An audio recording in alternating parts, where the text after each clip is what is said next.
Hey everybody, welcome to Fab Fit Friday. I'm kind of excited today. I have a bunch of different things I want to share with you in addition to making a little sundress for my granddaughter.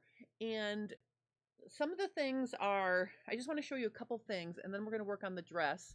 I want to show you, first of all, my shirt that I made, that I drew on. If I bring this maybe more in front here, you can see. Well, maybe not. Maybe let me take it off. Hold on. Hold on. I'm going to show you on the table instead. All right. Let me switch my view here. All right. So what I want to show you here is, if you remember or follow along with me, you know I was working on this and I dropped my Sharpie marker on my shirt. And what I wanted to tell you is, oh, hey Tana, I'm wearing my red animal print Anna dress today to give everybody a thrill that I'm wearing color. You know how that's my favorite. Okay, so I just want to tell you that after I cleaned the fabric first to get the Sharpie marker out, I put Dawn dish detergent on it, and then I wet it with some rubbing alcohol, and those things combined worked amazing. But I had a little bit of the green still showing where it actually hit the fabric when it fell. And I just want to tell you, if you're trying to clean a stain like this, let it sit damp, and it progressively got cleaner, or the stain progressively faded to nothing, as it dried. So I'm going to put this in the washing machine now to finish it, because I didn't, it's still, you can see it still looks rumpled where it was, where I scrubbed it down here and right here. But you can see the stain is completely removed now. I'm like super excited. And then the other thing I want to tell you is, if you're working on multiple projects, sometimes pinning your facing or whatever it is that you have to finish into place and then letting it live like that with the pins kind of gets it to agree with what you want it to do, just by, muscle memory of being folded. You can see here, I haven't finished the inside of my collar band yet, but I've got it pinned and I've had it on my dress form, and I can just see that it really is now, it's almost like it's been pinned into submission. Like, it's just going to be really easy for me to sew this now. So I just have to finish sewing this, and then I'm going to throw it in the wash. So that's the first thing I wanted to talk about today. Put this back on here.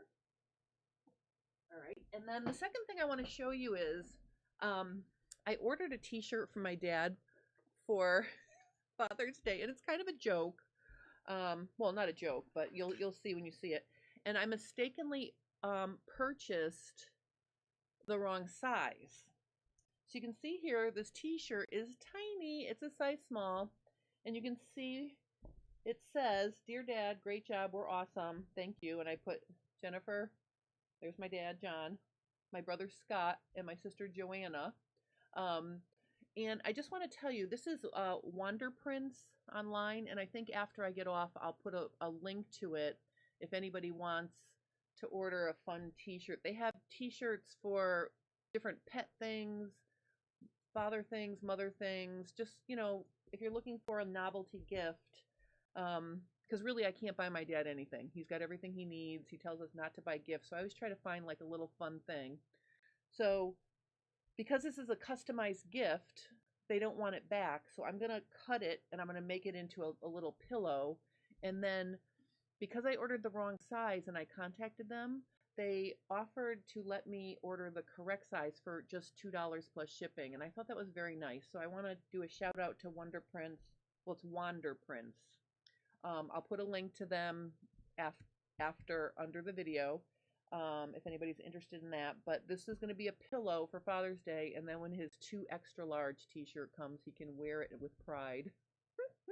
Or I don't know if he's going to wear it, but this is this size small would like barely fit my sister. So clearly gonna make a pillow for Father's Day, but I'm getting the new one, and it only cost me $8.95 for shipping and to get the right size. So that's the other thing. And it is sewing related because I will be making a pillow out of it. All right, and then I want to thank everybody who downloaded. If you didn't see my Yay, Mary, I put this on and I thought of you. I just want to say that's exactly my first thought. I'm going to put this on and make Mary happy. That's what I was thinking. And this, I want to thank everybody for ordering or downloading the protective sleeve, the protective arm sleeve. It's basically a fingerless sleeve with a thumb hole. And if you guys don't get my newsletter, you can go over to my website and click on View Previous Campaigns, and you can see my June newsletter for a link for a free PDF. And what it makes, I just want to show you. I have a picture of my mom wearing these sleeves, okay, and they go up to, her bicep, but basically there's a thumb hole, and it has a little hem there, and there you put a little elastic in the top of the sleeve to hold it on. But of course, if you make your sleeves snug, you might not need elastic at the top. But basically, I make these for my mom because you have to protect her skin. It's very fragile. So I did a free PDF pattern in my June newsletter. So if you missed that, go check it out on my website. Like I said, look at the form to sign up for my newsletter, and underneath it says View Previous Campaigns, and you can see the June newsletter, and you can download this for free. Or you can probably just search for it on my website as well. I guess that's dumb. You don't have to go get my newsletter, but whatever. Bottom line is, I came up with another good idea. This is one of her cashmere sweaters, and if I zoomed in and showed you, there's little holes everywhere. Like, this sweater is riddled with little holes. Like, see, there's a hole right there.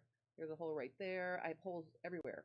But what's going to be really cool about this is I'm going to cut off the sleeve and make some protective arm sleeves for the winter from this.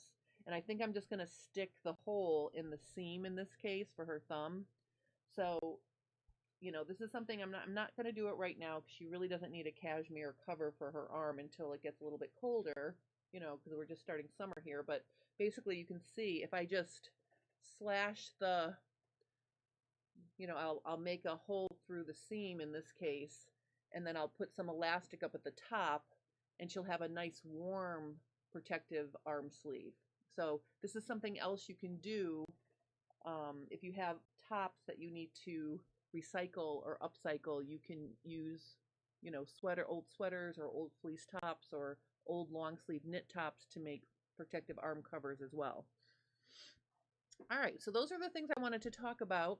Let me just stop and say hi to Diane and Lean. Welcome, everybody. Yeah, I'm super excited about this. The main project of the day is going to be to make my granddaughter a little sundress. She was so cute. We went to look for fabric for my mom to make her dress, which is posted on my Instagram if you're interested in seeing it. But my granddaughter liked this stripe, and I just thought this stripe might be a little bit too busy for my mom. I mean, I don't know. Maybe my mom would have actually liked it. It's pretty. But I bought some to make my granddaughter a little dress. So I was thinking about it, and you can tell by the thumbnail of this video that what I did was she was wearing a t-shirt when she came over on Wednesday, and I literally took a piece of pattern ease, which is this stuff here. Like, see, it's just this, very,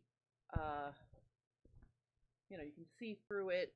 It's pattern ease, Pellon pattern ease. I put it on her. Let me just show you.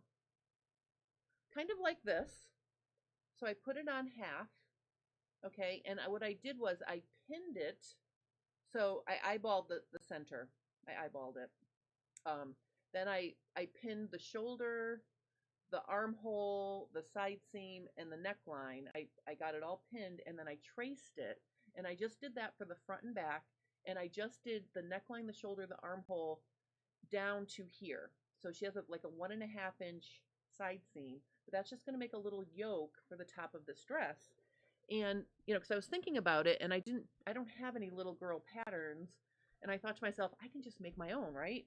And I think because there's no bust to really worry about, it's simple shapes, and I think anybody could do a DIY little girl dress.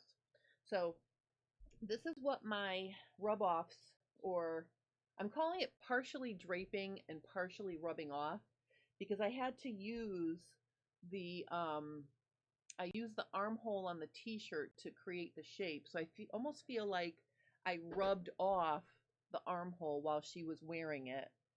But then I also draped the patternies on her. So it's sort of a hybrid technique of draping it on her, pinning it to the t-shirt, and then also rubbing off the shape of the armhole. So you can see here I played with fine-tuning it. Once I got the shape, I put them together like this. And I fine-tuned the shapes like this. So I could have a nice looking armhole, right? Because this is going to be a sleeveless sundress. So you can see here, this just, this is going to be really easy. Okay.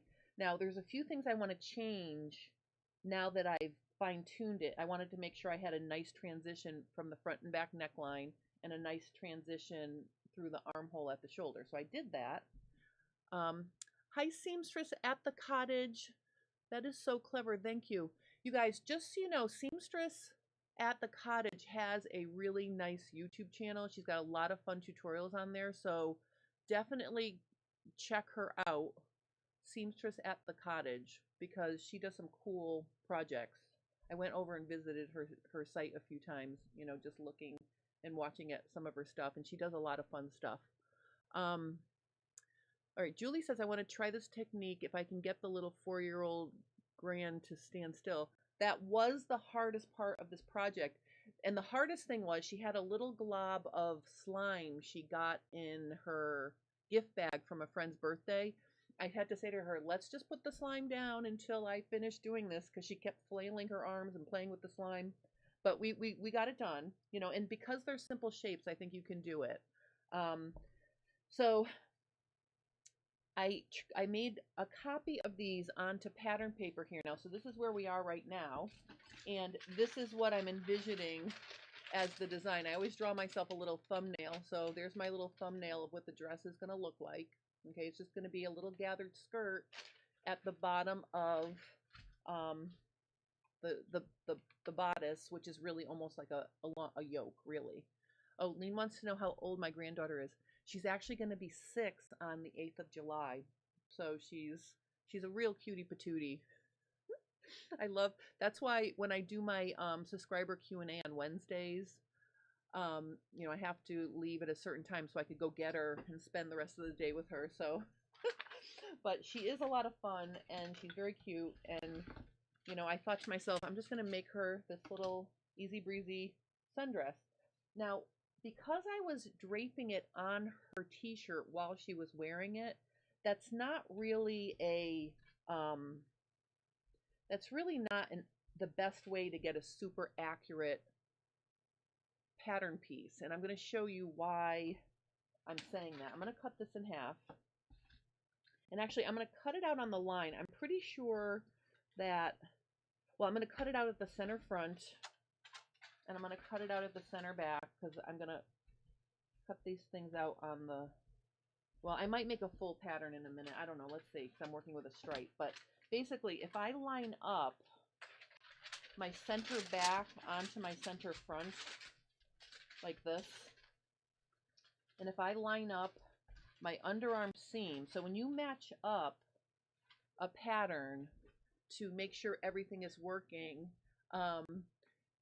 the way you line it up is you pin it together at the base of the armhole, and you also make sure your center front and your center back are parallel.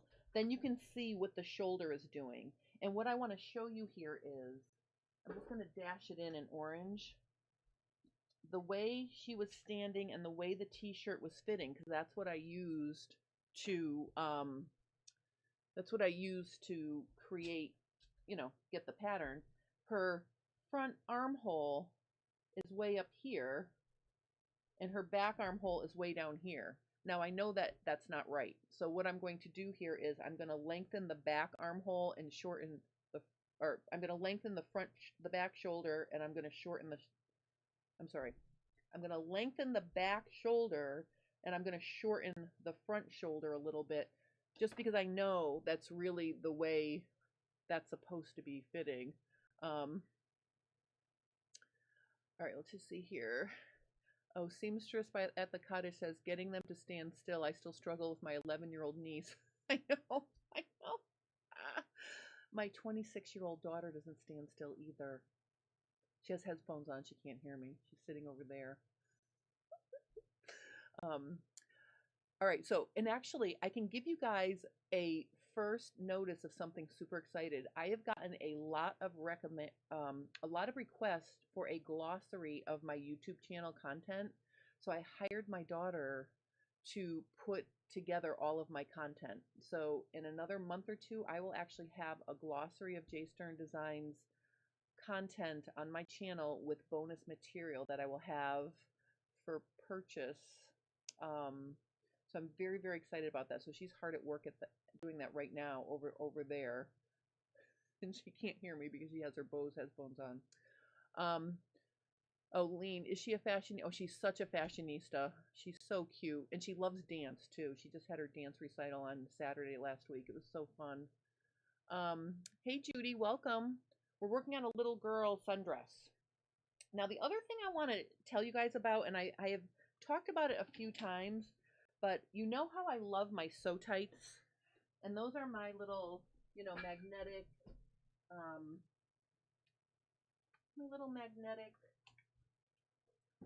pins, basically. They're like this, right?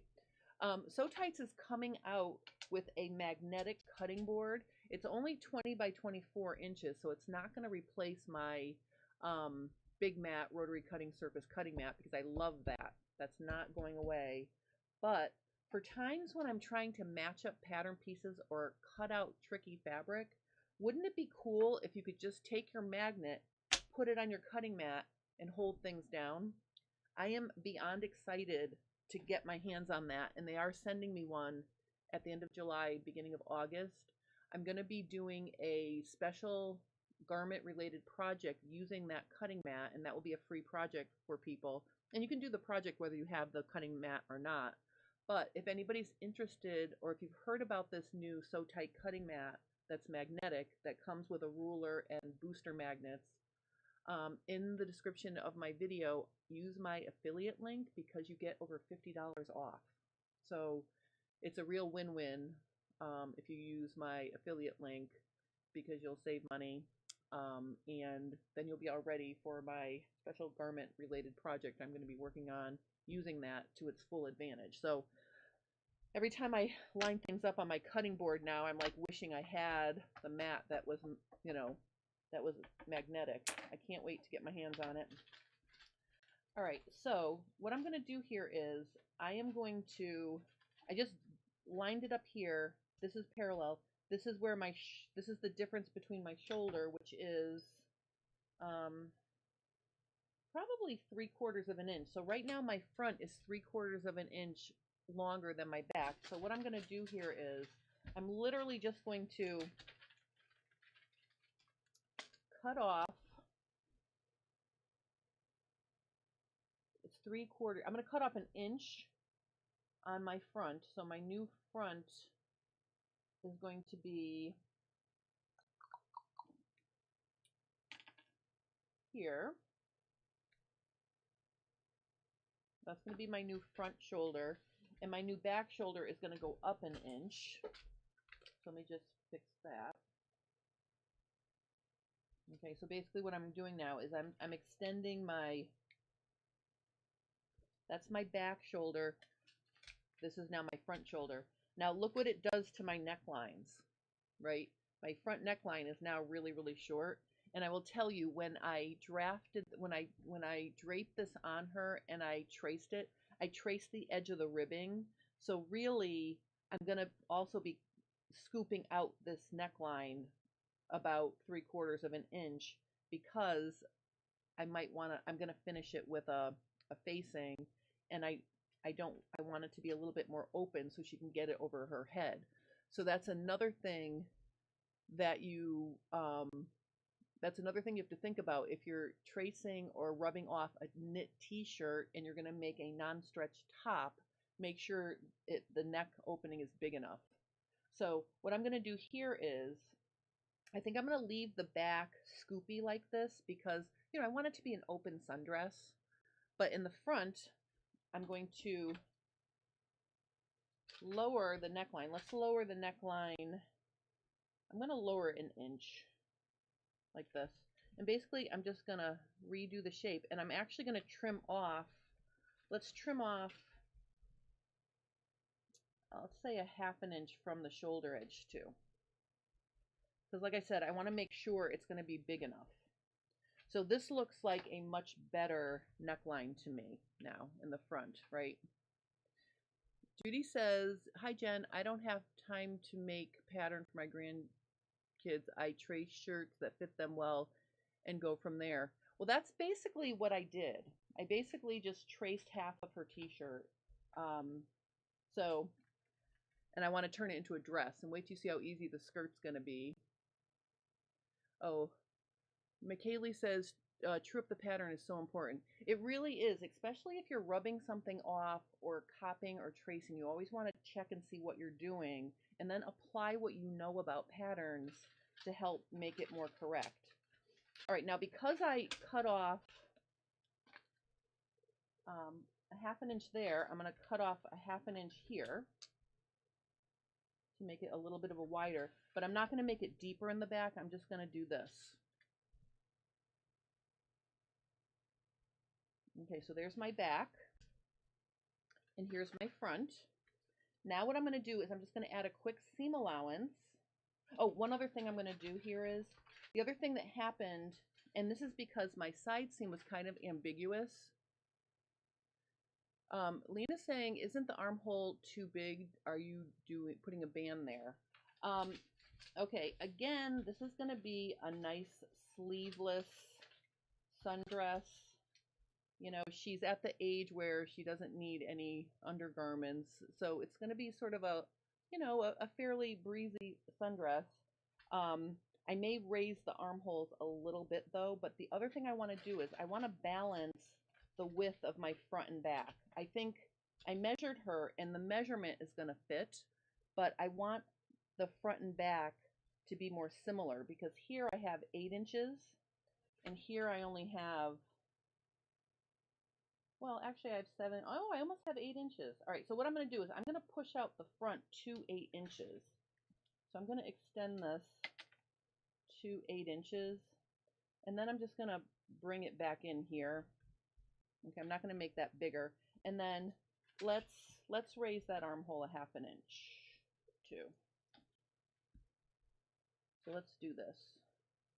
And then I'm just going to bleed that back into the original armhole because I know this measurement is correct because I measured her. So let's make the armhole just a little less deep. Let's do a 1/2 inch here too.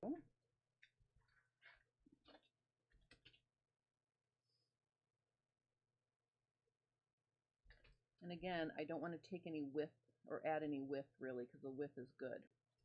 All right, so now what I'm going to do is I'm going to add a quick seam allowance and then we're going to cut this out and sew it together. And I'm going to cut out 2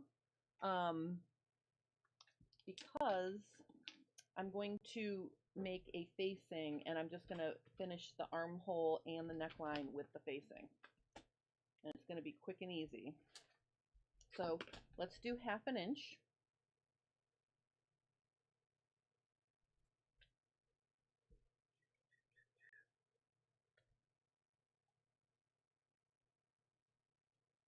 All right, so here's my 1/2 inch. 1/2 inch.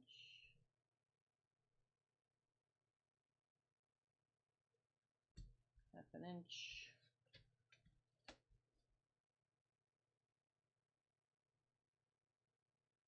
Ooh, I have just enough paper there.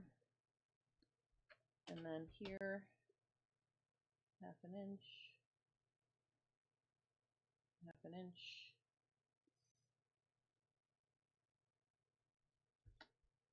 Now you can see here that my base of my neckline is 90-degree angle from the center front, right? So we have a nice scoop shape. I also have to add in 1/2 inch down here.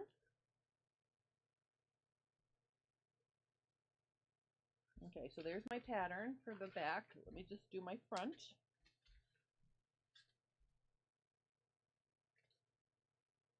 And then I'm going to cut these out and we're going to cut out the fabric. I want to say, let's make this dress in, let's see how efficiently we can make this dress. You know, sewing things for my granddaughter like this, I'm not going to be doing couture sewing techniques or anything super time consuming because she'll probably grow out of it. You know, this is like, you know,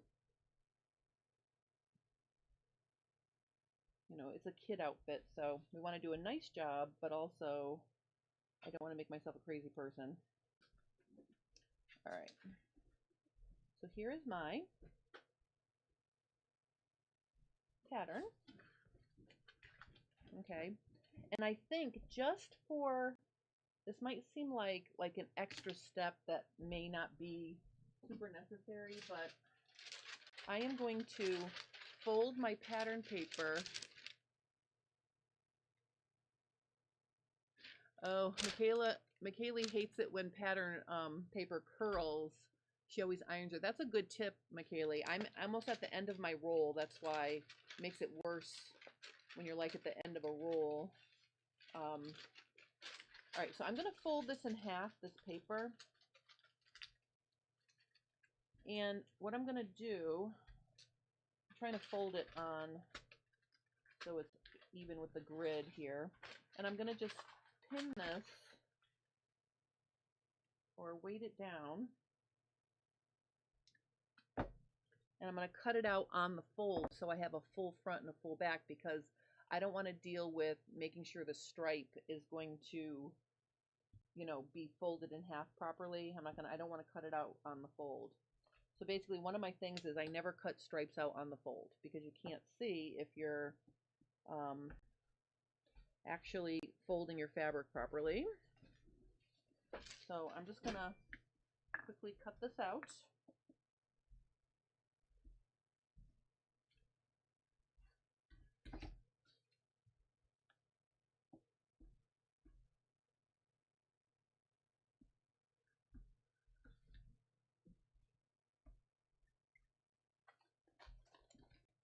Okay. Okay. So there's one. And then of course, I have another piece of, let's see if I have another piece of pattern paper here I can use. I'm trying to use bits of odd paper here.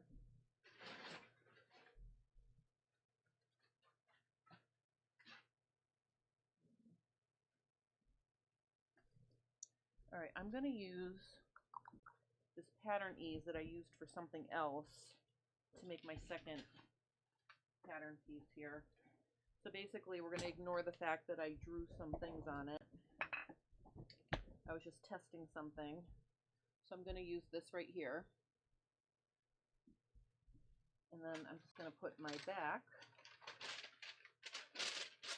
on the fold here. Oh, look, if you lay it with the fold facing against the table, it's more well behaved. All right, so I'm going to quickly cut this out.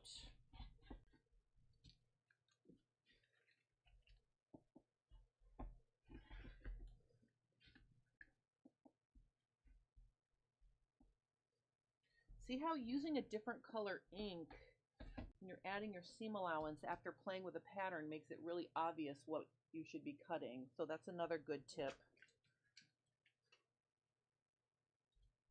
Okay.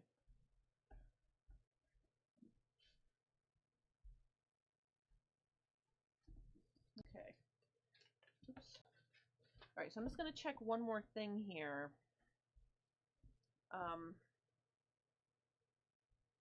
There's my back.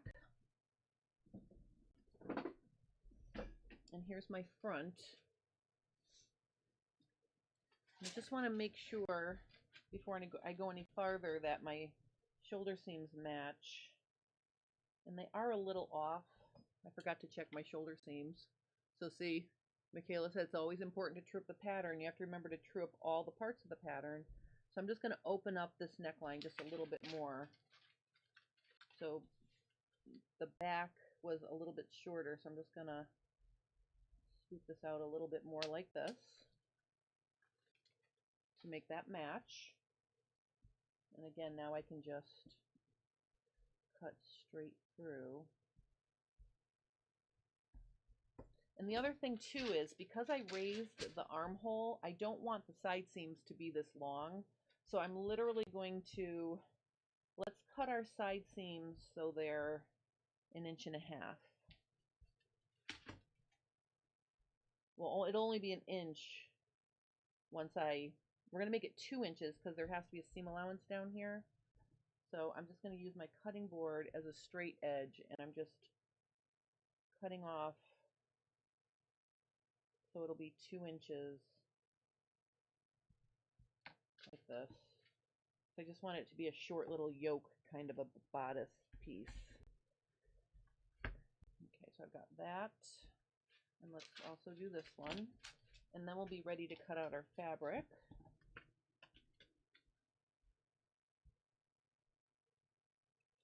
Okay, so 2 inches puts me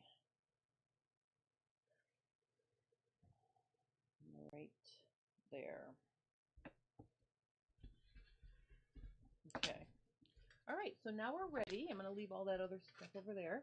So now I think what I'm going to do is, because I know the skirt is going to be vertical, so basically I'm going to make this dress out of this 1 yard of fabric. I bought 1 yard of fabric. I'm going to put hopefully going to fit the bodices across the top, I think. Let me see. And then the rest is going to be the skirt. So this is like a one yard garment. So I'm just going to put this like this. Okay, so this is, I want to preface by saying I don't love a lot of the fabric you can get at Joann Fabrics because, like, especially their rayon knits, they tend to fade and pill and look like they're 10 years old after 3 or 4 washings. But this is cotton double gauze that I got at Joann's. And I think even if it fades a little bit, I think this is going to stay nice. It feels amazing. I've washed it and dried it. It's just really, really nice weight double gauze. And it does have a little give, so you can see it's got a little give to it, but there's no stretch. All right, so just to keep this simple, I am going to cut out 2 of these, this is my front. So I'm literally going to cut out 2. And I've got my little brass cutting. Oh, you know what I can do here? I can center this blue strip, or this blue stripe, down the center line here. Not that it's really going to matter. I don't care what the underside is doing because that's just going to be the facing, but I will center this stripe at the center. I'm making sure that my cut edge has enough for the, probably like that. Actually, I'm going to center the white strip here because I really want to get the most out of this fabric that I can. Okay, so we're going to just put some little things here.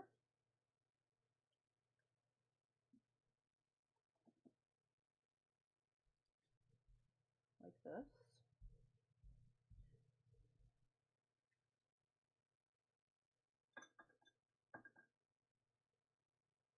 Okay, and then let's see. This one, oh yeah, I still have plenty. If I have to do the second one underneath it, let's say, let me just move this up a little bit. I will still have, let me just see how much this is here. Oh, I'll still have 20 inches for the skirt, so that'll be okay. All right, so let me reposition this. Hold on.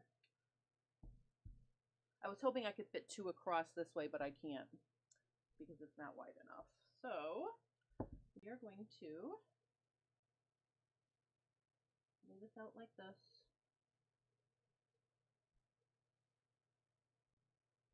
And as I'm laying this stripe out, I'm trying to make sure my stripes are sort of straight up and down under the pattern piece.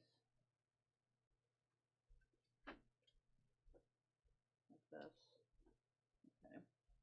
And I think I want to make sure the back is, there's coverage in the back. The second layer here. So I am cutting it on the fold, but one of these is going to be the facing. So I'm just making sure, like I said, I have enough fabric for both without losing any extra length. So there's one piece. Let's go ahead and cut this out.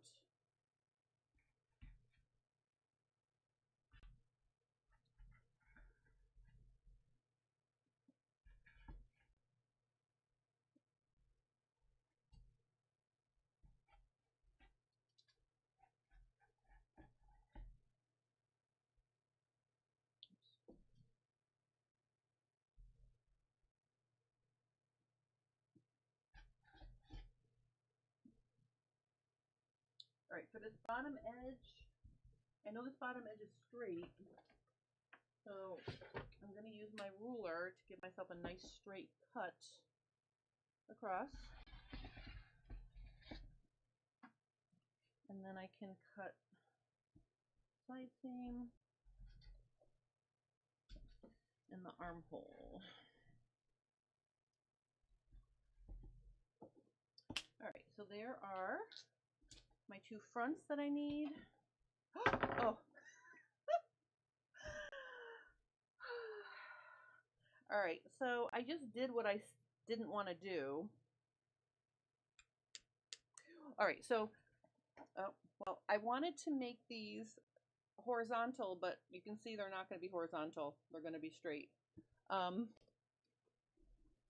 what is Julie saying? Yes, stripe for skirt and bodice go in different directions. Well, you know what? Maybe what I'll do is maybe I'll have enough width to make the stripes of the skirt going sideways since I screwed up. I wanted this to be sideways, and look what I did. All right, so that's all right. We're doing it. Let me just see. Julie says, I also like to buy 1 yard of fabric I see for something cute for a project, but a couple times I needed just a teeny bit more. So now if I see cute fabric, I buy 1.25 yards. Yeah, I can see where buying 1.25 yards might be a good idea, but I think I'll still be okay. So now I have to cut out my, all right, so I did kind of screw that up. All right, hold on, let me think. All right, if I cut out the back, which is where's my back? Here it is. If I cut this out right here, that's going to give me,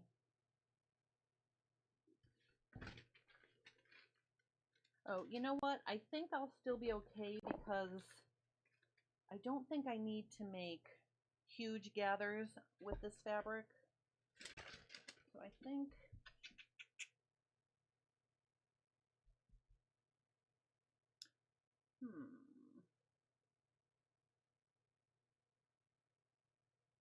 thinking.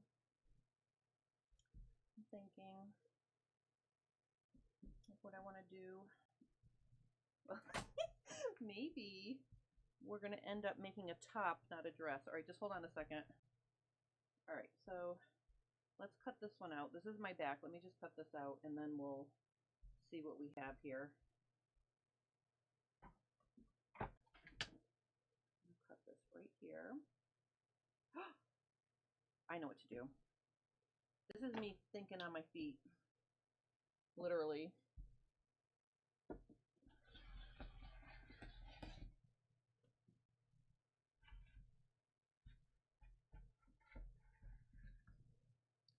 We're going to make excellent use of this entire yard of fabric here.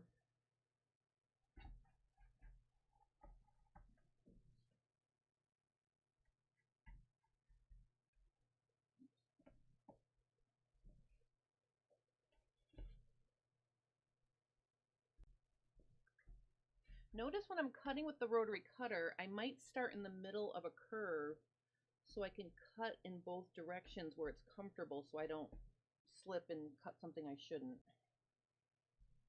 All right, so I've got all my bodice pieces cut out. Oops. Except I think I need to change my blade after this video. All right, now let's look at this. I think I know what to do. I am going to, if I turn it this way, let me see how much wider this is. Oh, and if I try to match these stripes, I don't know about that. All right, I might not. All right, hold on. All right, so let's say we do it this way now. This will give me,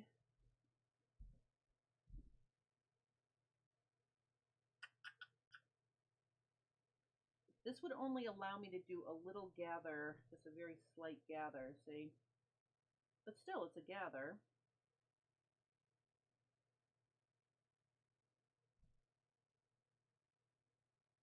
I think that's enough. I think that's enough of a gather for this dress. So it's about, it'll be about 4 inches of gather for a slight gather. But then what I can do is, now of course this is going to make it more complicated, but what I can do, I'm trying to decide if I want to, I can make a ruffle on the bottom with this extra. Oh, Lazarus is chiming in and telling me I don't have enough gather. All right, so then if I don't have enough gather, I mean it isn't, it's a little amount of gather. All right, well let me see.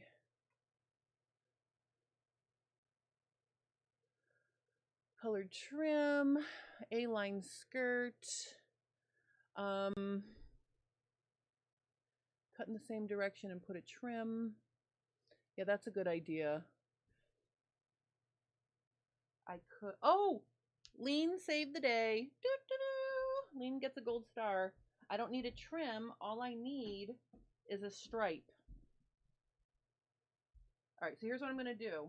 I am going to cut off 2 of these stripes to be my trim, and then I will put this on and make it more gathery. So problem solved.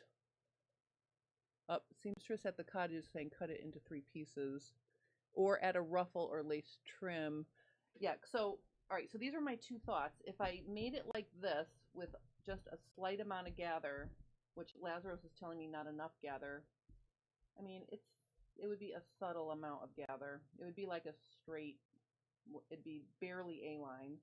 But then I could make a ruffle from this long part right here,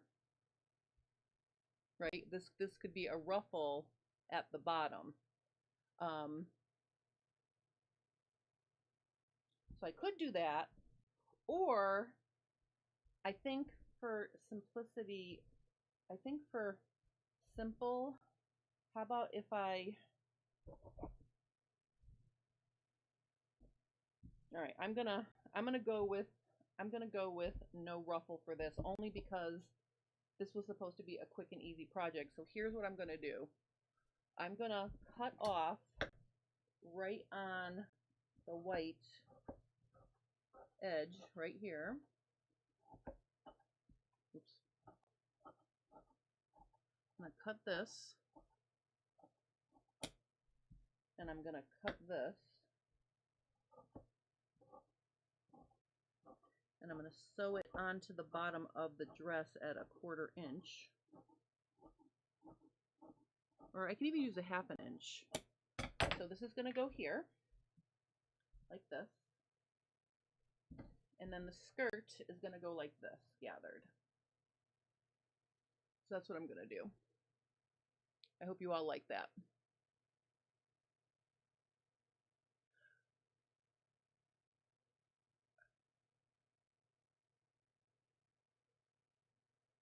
Yeah, I know. Sewing it this way is always a gamble because remember, woven fabrics have warp fabrics the long way, weft fabrics the cross grain, and they act differently.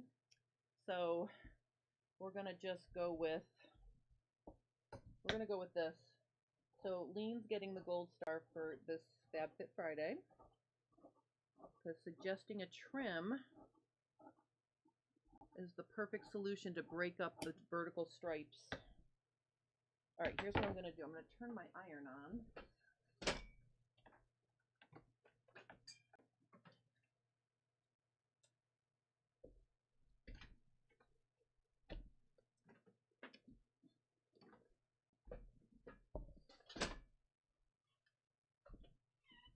All right, so I think what I'm going to do is I cut off the other. Oh no, here it is. Sorry. All right, so I've got this one. I'm going to iron this one before I trim off the rest of the white.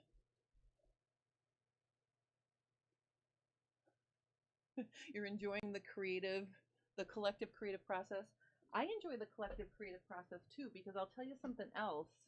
One of the reasons why I like getting together with you guys is because when you work at home by yourself, it's like I have to phone a friend to collaborate, right? So sometimes when I'm working on stuff here, and you guys help me with it, it really, you know, it helps me because I don't like to think of things by myself. So we're gonna iron out we're gonna flatten this for the purposes of sewing it. Let's see, I'm gonna just give this a really good press so I can get an accurate strip. See how it's widening out a little bit because it's got some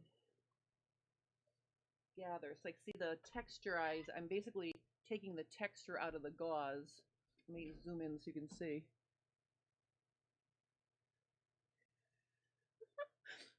Well, Oline goes, unfortunately we can't scream that I'm making a mistake. I know, but it's always a good idea to keep your eye on me because, like, if I had had more fabric, I probably would have cut it out horizontally. But because I'm trying to squeak out one dress out of a yard, I don't have that. So, all right. So now I've got my nice strips here. And what I'm going to do is I'm going to just cut this off right here. Like I said, I'm just cutting the white. I'm cutting at the edge of the white.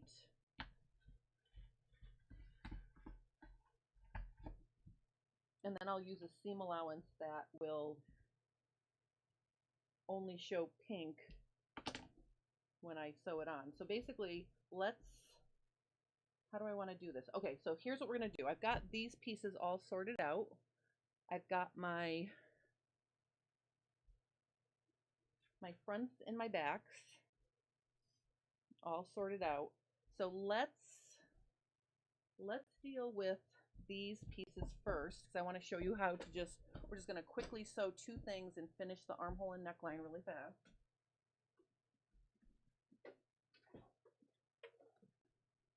I'm going to do this section on my sewing machine. All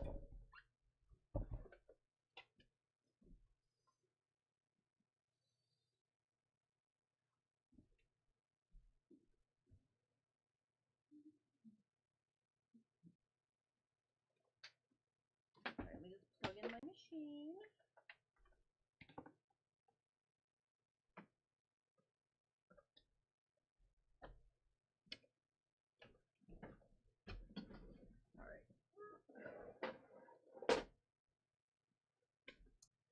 Okay. All right, so here's what we're going to do. This is easy peasy. We're going to take one back and one front, and we're going to sew the shoulder seams. So I'm basically going to put a short one and a long one. And here's the other beauty of this fabric. There's no right or wrong side, so I can't screw that up. So I'm literally going to just sew my shoulder seams like this. Now, like if I was making this dress like for me or an adult that was going to wear it for an extended period of time, I probably would have matched the stripes at the shoulder.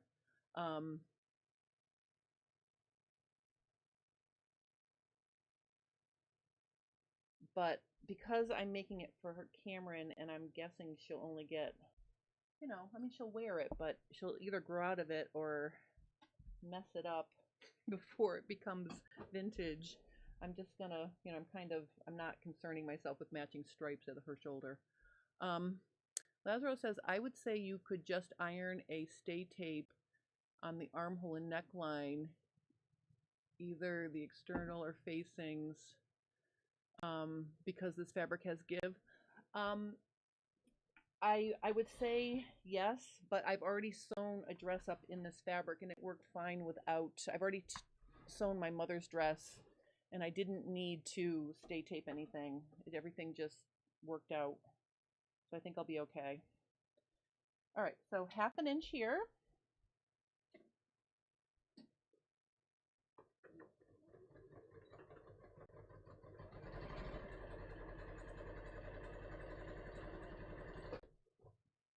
And then we're going to go right into 1/2 inch here.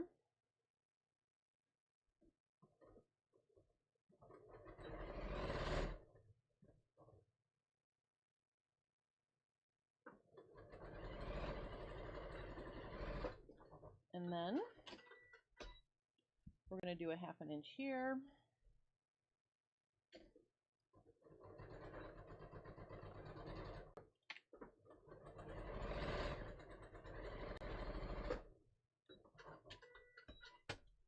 And 1/2 inch here.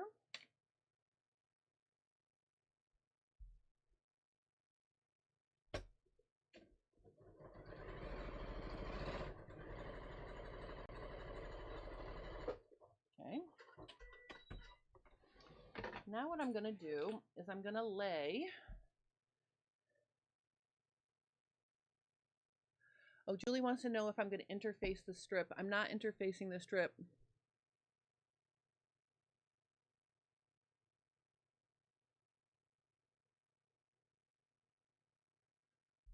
Oh, Pat is warning me to.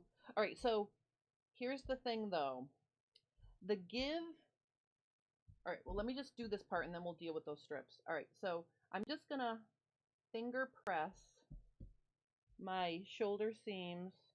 Oh, you know what I'm going to do? I'm going to do what I did on my mom's dress. I am going to top stitch the front seam allowances to the front and the back seam allowances to the back. That way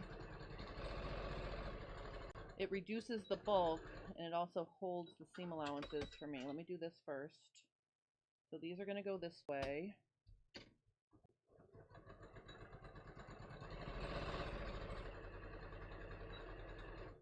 Okay. And then these are going to go this way.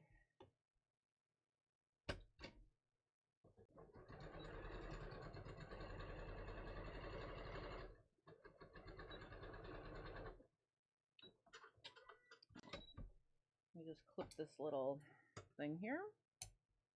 And let me just do this way. This way I won't have bulky shoulder seams.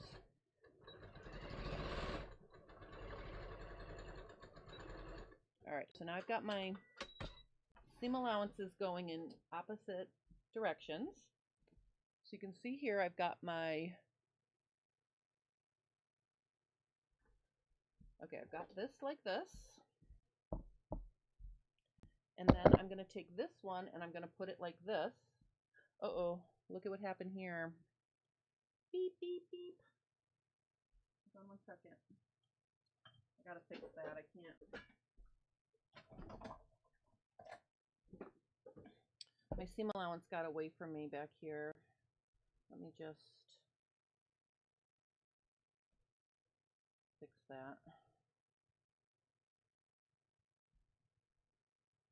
All right, let me just, sorry about that. That was, see, if I had pressed it with the iron, someone's probably thinking to themselves, I wouldn't have had that problem.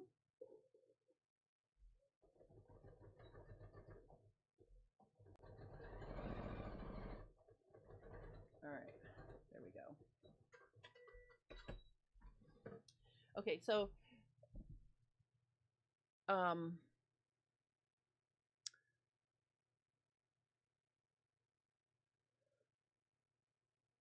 okay, so I'm not going to iron interfacing on the strip because the stripe is going across, and if it wrinkles, it'll just wrinkle up. It's not going to wrinkle this way. So I think it'll be okay. And also, I feel like this dress is going to be a very loose fitting dress on her. It's not going to be snug, so I'm not really worried about it growing per se.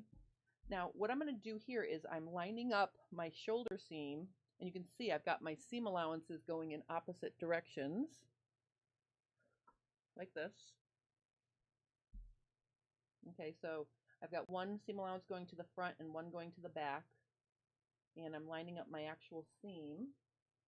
I'm going to put a pin there, and I'm going to put a pin on this side, and then we're going to sew the neckline, and we're going to turn it, and we're going to sew the neckline, and we're going to understitch the neckline. Those are the two things we're going to do next. Understitching does a really good job of keeping the facing on the private side of the garment. Am I sure the neckline is going to be big enough? It will be once I sew a 1/2 inch all the way around. All right, so we'll start like right here. Oops, I'm sorry. We'll start right here so I can see my 1/2 inch, like this. This gauze is basically sticking together, so I'm not really worried about it. I probably should put like at least, let me put one more clip here. I'm living dangerously on this project, I think. I think I've said to you in the past, I'm enjoying slow sewing, but for this project, it's like I just want to get it done. All right, so I'm just going to sew around 1/2 inch. And you can see by sewing around a 1/2 inch, I'm really adding a lot more opening. I'm going to sew around in a circle.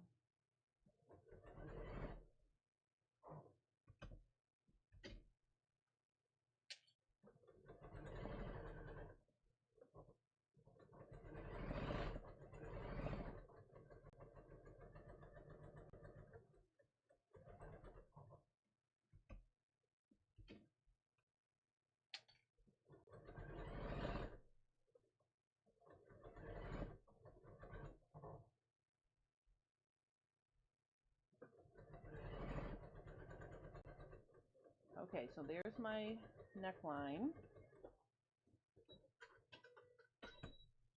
Now, one side of this is going to be the facing, and the other side is going to be the right side. So I'm just going to start somewhere, and I'm going to understitch here. And I'm going to understitch 1/8 inch away.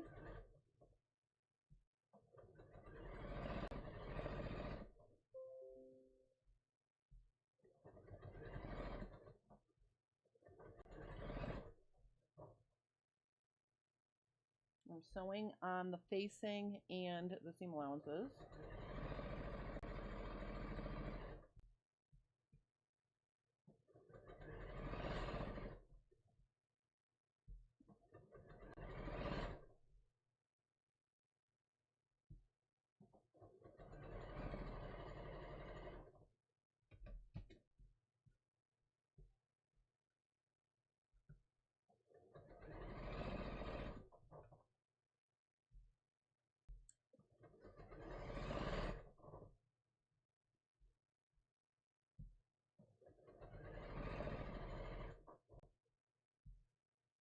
Okay, let's see here. Almost around. All right, so now the next thing I'm going to do is trim the seam allowance as close as I can to my understitching.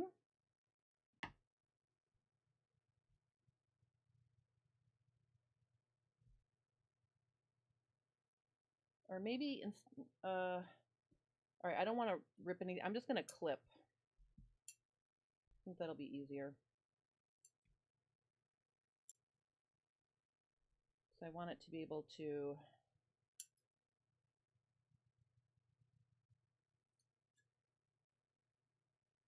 okay.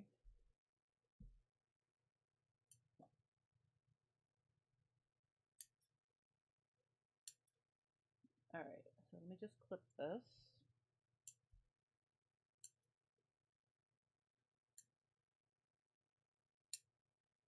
Okay, so I'm clipping, and I'm going to turn it to the inside, and we're going to press it.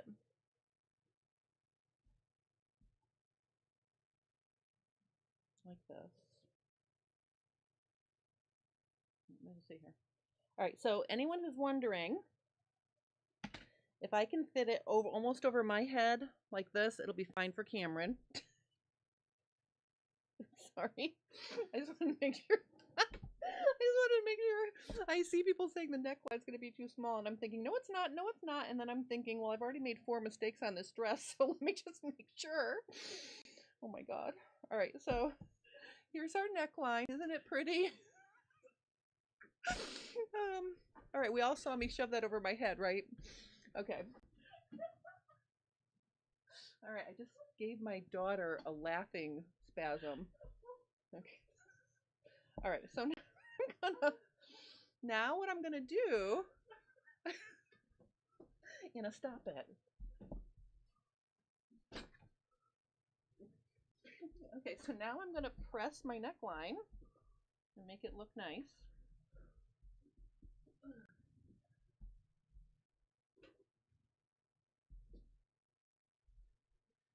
Neckline is fine. Wait, hold on. I need this too. And actually, I don't know if using my Mary said I'm entertaining. Well, I want to be entertaining, but I also want to, make sure I didn't screw up and make the, because I did screw up. So let's make sure I didn't screw up. And obviously, it looks like I sewed crooked too here. All right, hold on. Let's do it from the inside first. All right, this is going to be the inside. I can see the understitching here.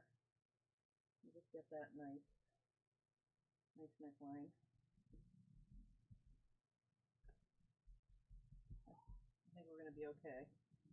All right, so all right, so we know. Okay, so there's my neckline. I'm pretty pleased with it. I know it fits because I shoved it on my head. All right, so here's what I'm going to do now. I'm just going to also give the entire everything a press here. I just want to make sure everything is still matching up in terms of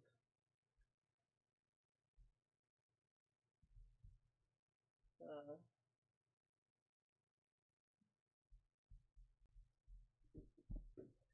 let's see. All right, so for some reason, and it could be because of the shiftiness of this fabric, this armhole over here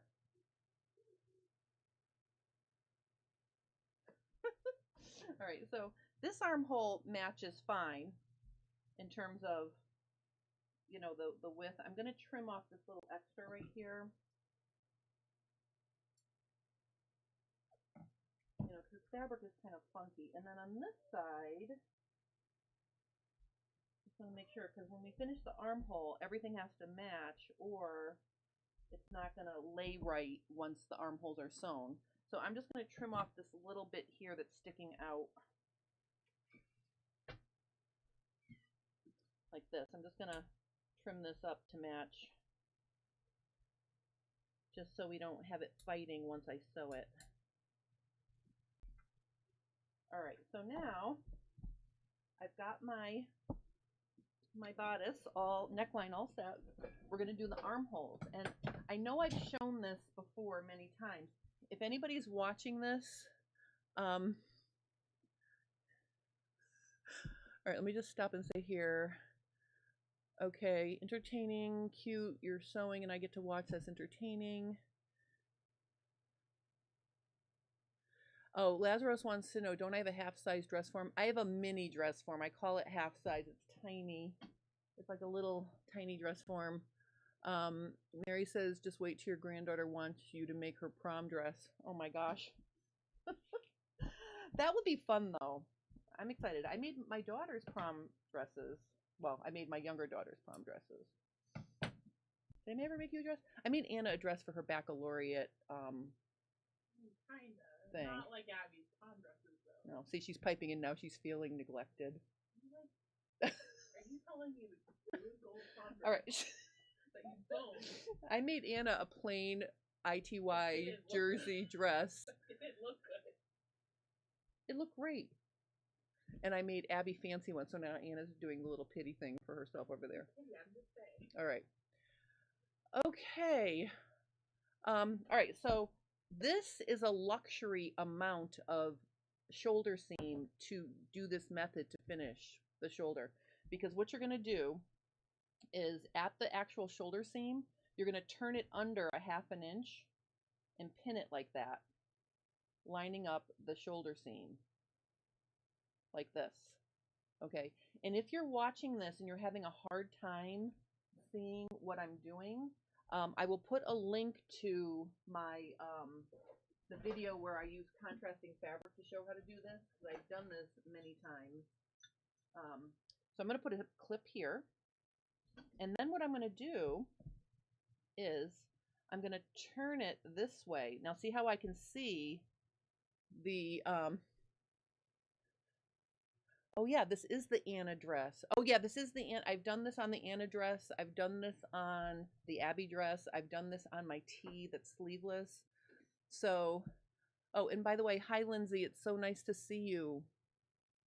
But basically, you can see here, here's the right side of the dress. I turned the ends under a 1/2 inch right there. And then what I'm going to do is I'm literally going to come over here. I'm basically going to turn it so I can pin it together, wrong sides together now, starting here. And I will tell you, the wider your shoulder is, the easier this technique is. I've done it with a 1/2 inch to work with. So, you know, it is possible to do a really skinny one, but the wider it is, the easier it is for you to get in there. Because see, now what I'm doing is I'm pulling it through the hole. See, there's my clip, right? And I'm leaving it there, but basically I'm clipping right up to it. And then I'm going to sew half of the armhole, and then I'm going to sew the other half. And actually, now that I can get in there, I'm going to take this clip off, and I'm just going to clip it so the shoulder seams are matching like this. So my shoulder seams are matching. And I think I want to put like a real pin right there just to hold that exactly right there. And then I'm going to just put a couple more clips. I guess I can use that one. Now, in here, see how there's like a little hole there? I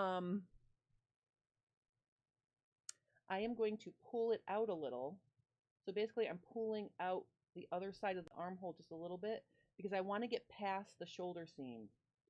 Because if I can sew a little bit past the shoulder seam on my first side of the armhole, it'll make it so much easier for me to do my second side. So again, I'm making sure my shoulder seams are matched. And then I'm going to start sewing right here about a ½ inch past my shoulder seam. Okay. So let's go to the sewing machine. Yeah, right sides are together. But again, this is a confusing fabric to work with to learn this technique because both sides of the fabric look the same. So I will put a link to a video where I did it with contrasting fabrics so you can see. This is the burrito method, Tana. It's basically the burrito method. I'm just not taking the time to wrap the fabric because it's such a small bodice. I mean, basically this is exactly the same thing the burrito method does.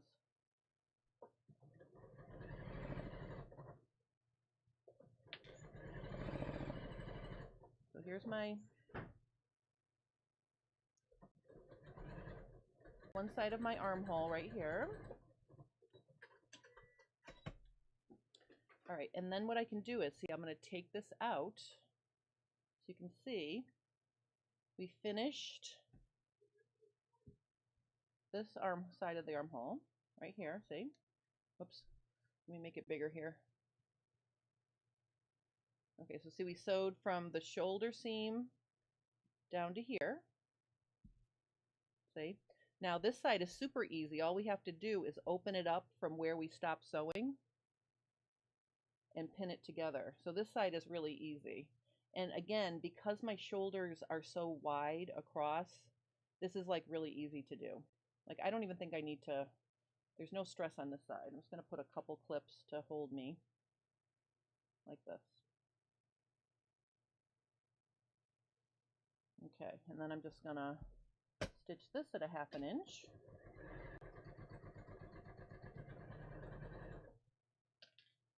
Now the one thing is you want to make sure as you sew up you're not catching anything. But so you're sewing half the armhole, then the other half.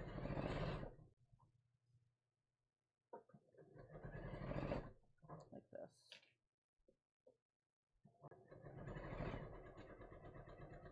I'm just joining my stitching from my first half. I'm overlapping a ½ inch. All right, so let's take a look at this really quickly. I'm going to do the other side. See, so now we have a finished armhole. See? We'll press that in a minute, but basically that one's done. So again, I'm just going to go in, fold this down a ½ inch, pin it,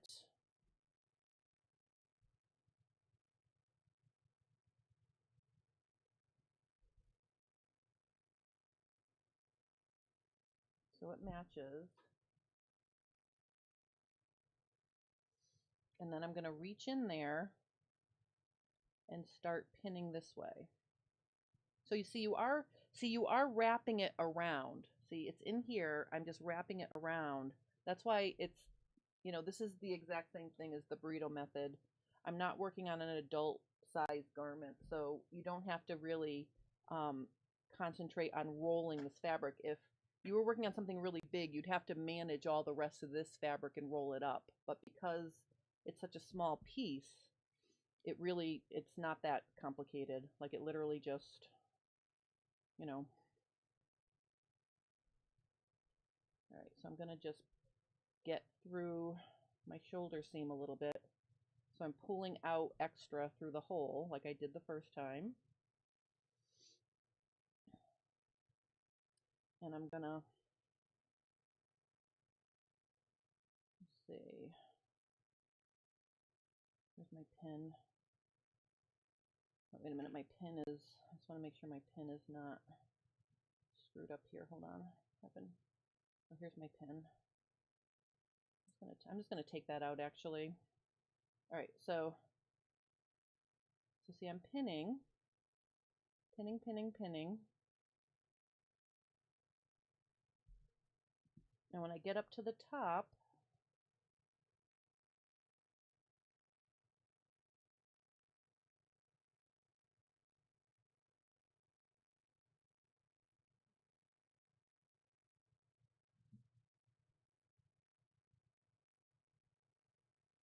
I'm pulling out the extra. So like the hole here is where the other side of the armhole comes out through the shoulder. See, I'm pulling it out.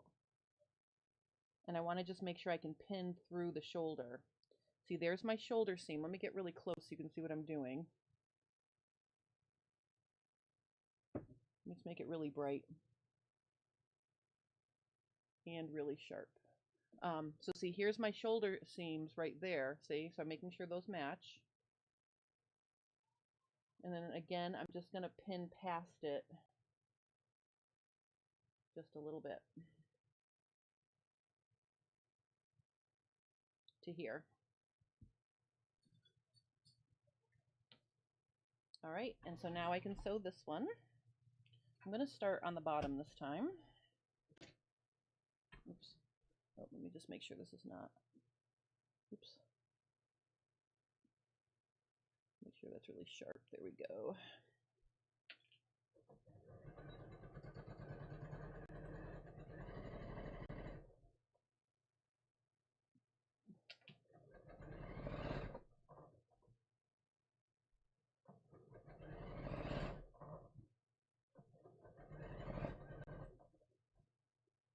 All right, so here's my shoulder seam. I'm going to sew past my shoulder seam.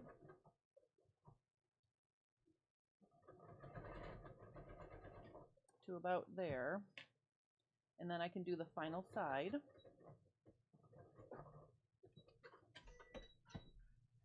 So again,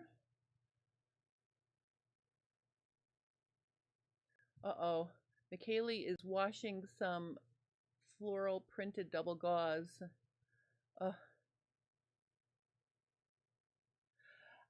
I mean, it can, I mean, it'll grow a little bit, but I mean, it's not gonna, become super baggy because there's no stretch to it. I think, and it's double, so it's not, I think single gauze that's really crinkle or crinkle gauze would be more growing. This isn't, this is pretty stable. I think, it depends on the kind of gauze you have. If it's single gauze, well, you said it was double. Yeah, you said it was double. I think it would be okay.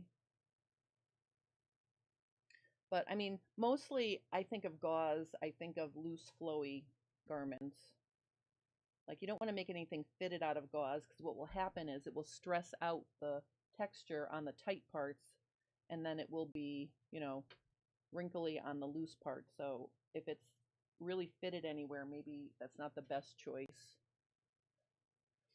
Oh, Pat is asking me, could this technique be done with a sleeve sewn in on the flat? Well,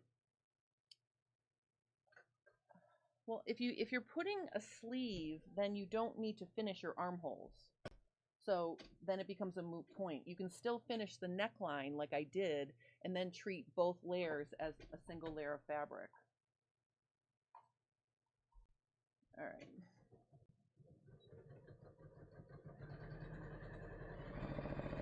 And if my face becomes the color of my dress, it's because I'm having a hot flash. All right, let me just finish this up.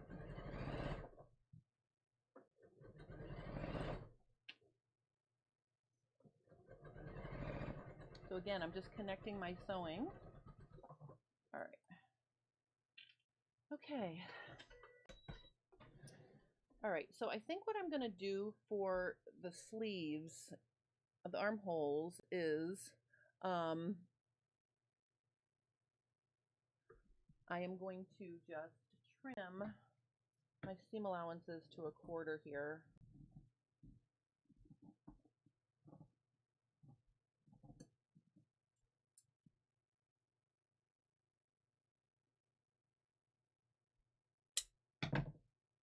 All right, let me do this one right on this side over here. So basically, I'm just going to trim these.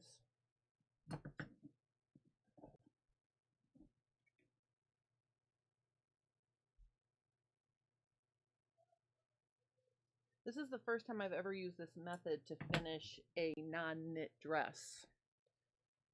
So normally I would only have 1/4 inch seams or 3/8 inch seams if I was doing a knit garment. So I just want to trim these to 1/4.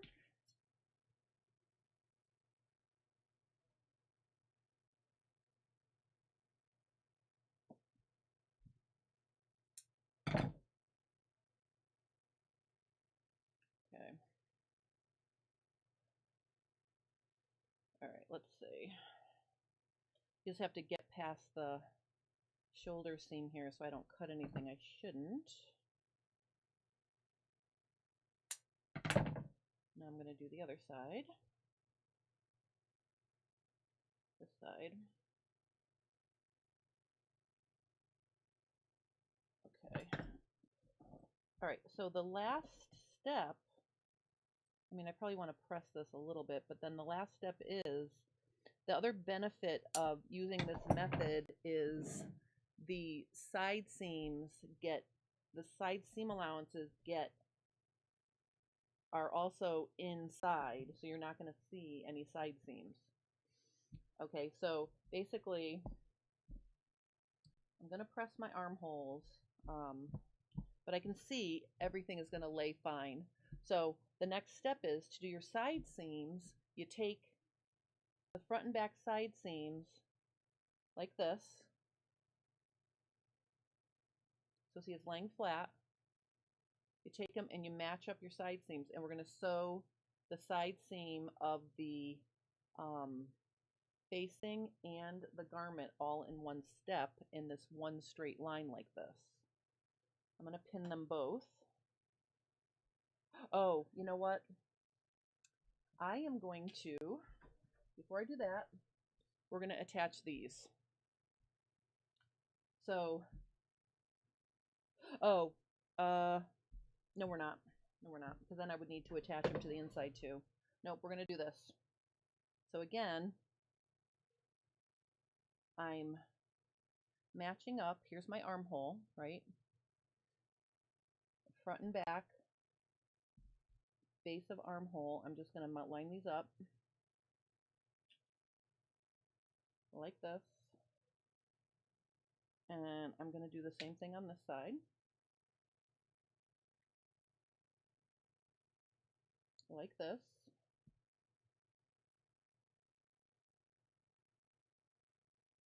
Okay. That's all lined up.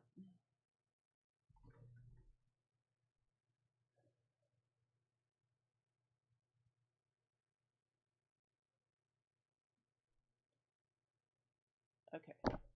So now we're going to sew this all in one step. And the cool thing is, it will all be inside the garment. There'll be no seam allowances showing.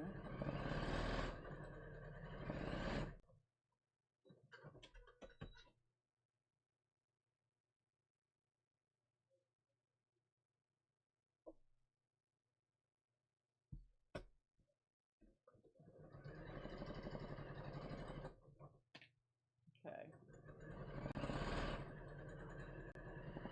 All right, so now this completes the bodice.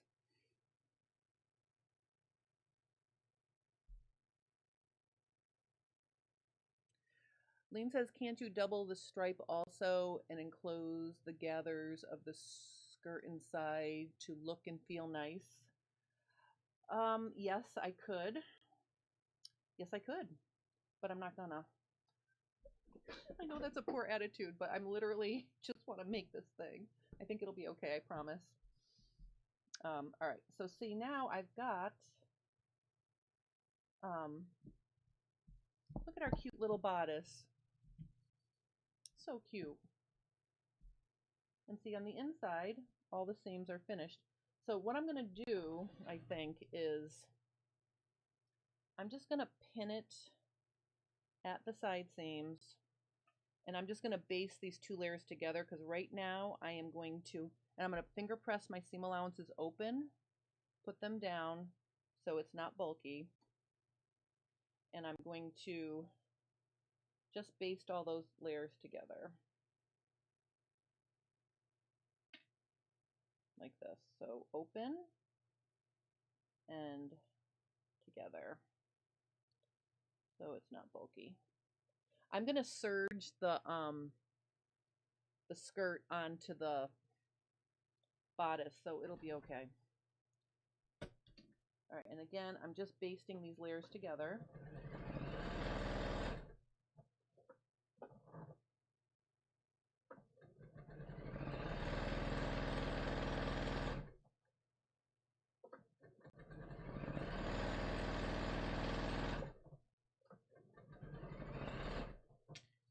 So now we're going to pretend this is a single layer of fabric.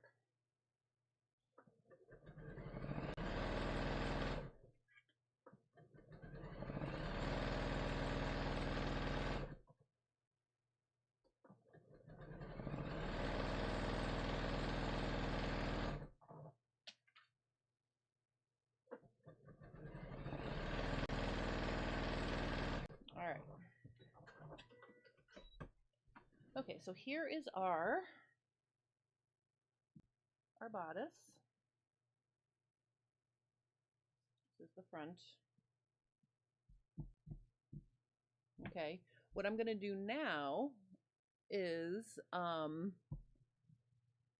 going to sew these together like a strip on one side.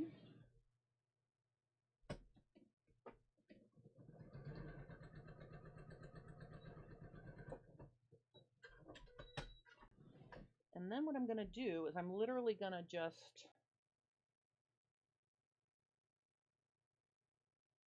it doesn't match exactly. Do I want to fix it?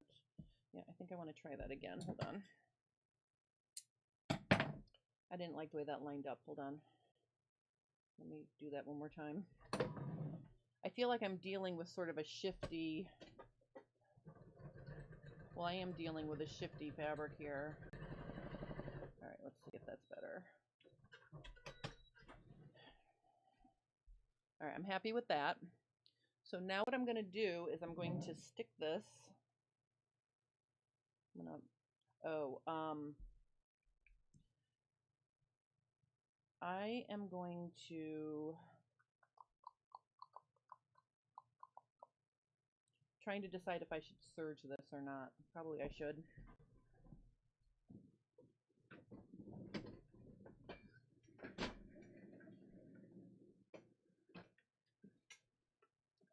Okay, so I am going to plug in my serger here.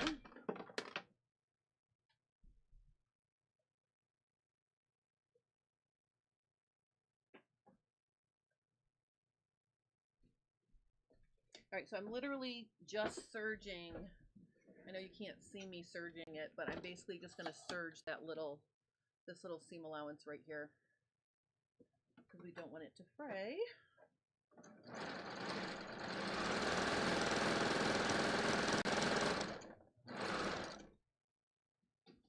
Okay, so I serged that. Now I'm going to take this and I'm going to line it up with one of my side seams like this.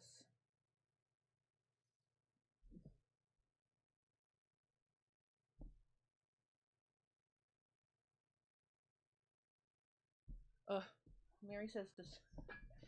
Right. Hold on. Okay. Yes, Mary's right. I should give this a press.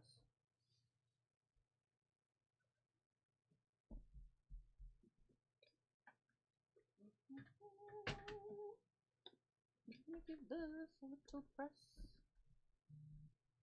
I'm going to press the bottom edge of this.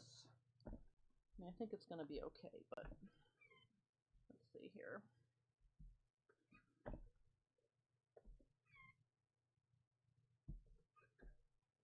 Okay.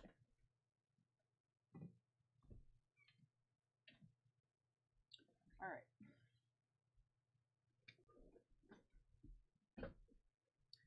All right, so now I'm going to take this strip And I'm literally going to wrap it around the dress. I'm going to line up the seam with the seam like this.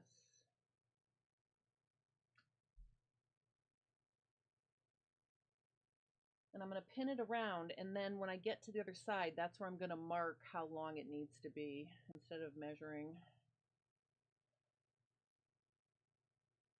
I'm literally pinning it 1 to 1. So it's almost like I'm applying it like, oh my God, is it long? Like, is it long? Oh, it is long enough. I thought to myself, is that long enough? Yes, it is. All right. Okay, so my seam is right here. So I'm literally going to use a little bit of pink Sharpie marker to mark the seam, which is right here.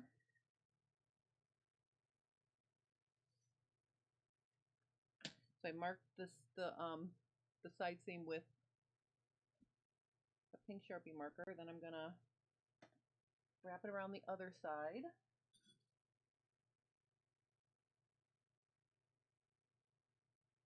Now obviously I want my trim to be relatively even, so I'm gonna do my best to sew so that it's even. Now I'm gonna mark my, right here is my side seam. So I'm gonna again mark it with a pink Sharpie marker. Then I'm gonna take these two pieces, match them up at the marks. So I'm matching up the two pink marks I did, like this, making sure they match. And then I'm gonna eyeball a 1/2 inch. And then I'm gonna sew it, starting on the pink side, the mark where I marked it.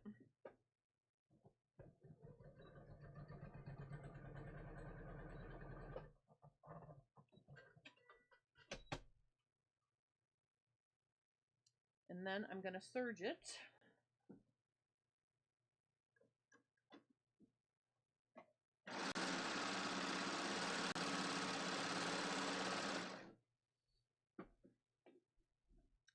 And then I can finish pinning it on. Okay, and the thing is I know it's going to match now because I marked it. See, that required no measuring. All right, now I'm going to sew it on. This is going to be my trickiest step because I want to make sure I keep it nice and neat. So I know I'm running really late today, so if anybody wants to, if anyone needs to leave, I totally understand that.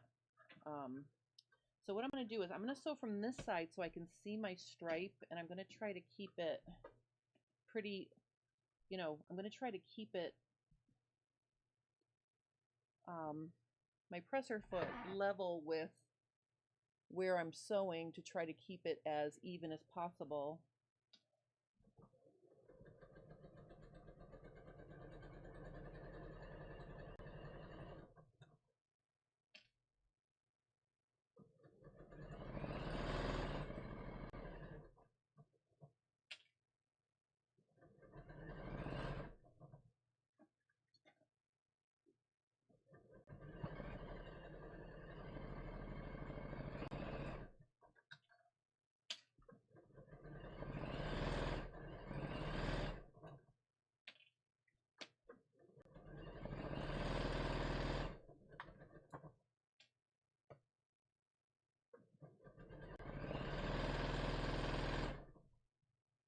So I want to say that,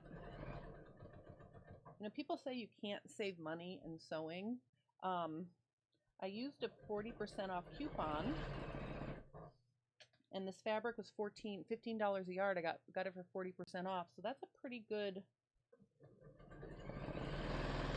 price for a dress. 40% of $15. Okay, so before I press this down, I am just going to serge around this edge. All right, so I'm just going to serge it, and then I will show you.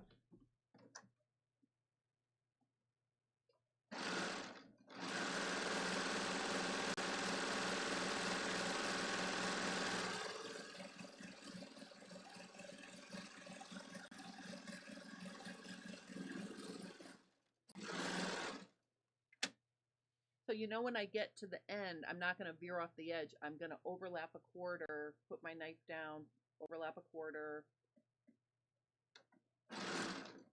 lift my needles, push everything back, and then chain off. All right, so see my stop and start point is really nice and neat because I didn't veer off the edge. I overlapped it and then pushed it away. All right, so there's how that looks. Let's press this down and see how it looks. I think we're going to be happy snappy with this. All right, now for the skirt, all I'm going to do for the skirt is do a center back seam. I'm going to mark the quarters. I'm going to mark the, you know, the halfways and the quarters, and then I'm going to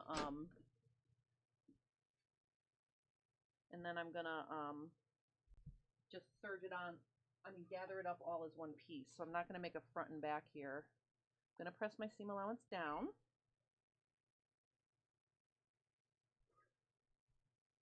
And then I'm just lightly, I'll press it better from the front. I just want to make sure that's going to go in the down direction here. Right now I can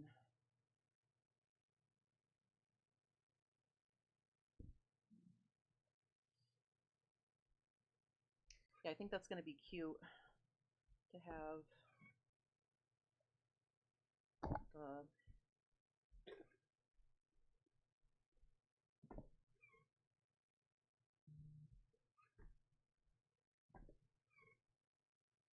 I think that's going to be cute.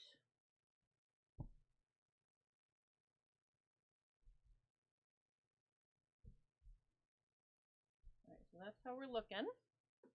Oops, can't see how it's looking. Yeah, I think that's going to be cute.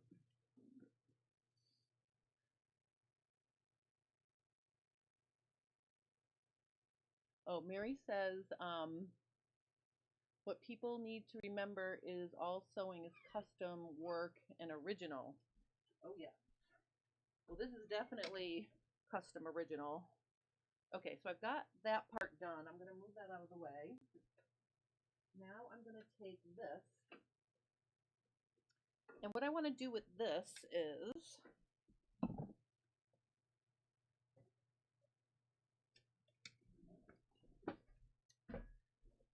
okay, so this is my skirt. What I'm going to do is I'm going to cut off the extra.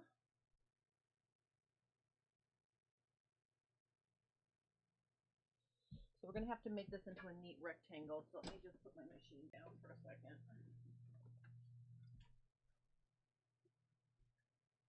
Okay.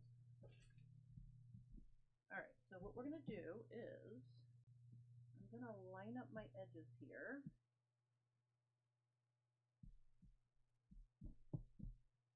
And we're going to get, obviously, the most length out of it that we can. So let me turn it this way first. All right, so I'm going to line that up.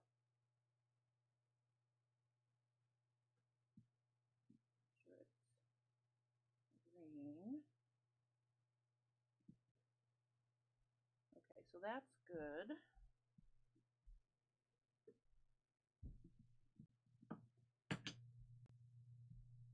I am going to use my big long ruler to cut straight across here. Like this.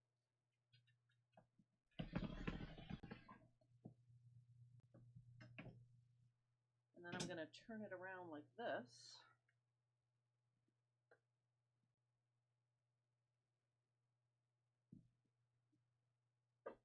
I'm going to line it up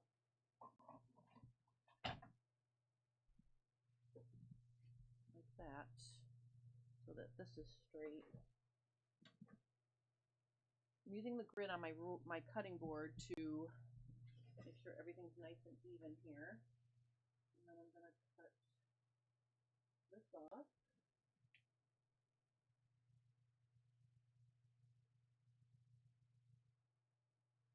This.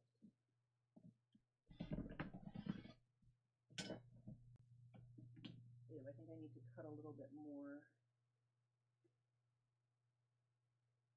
So this is 20 inches. I think this side is longer. Hold on. I think it's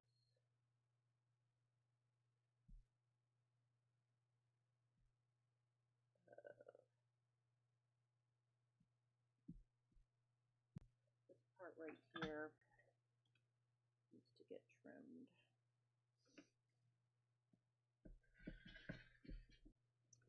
All right, so now what I'm going to do, while I have it folded, oops, what happened to my,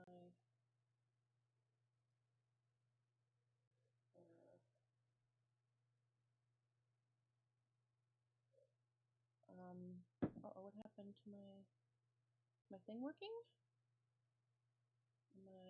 I think I'm still, all right, I can't, for some reason, I can't see anything anymore on my, did I screw something up on my,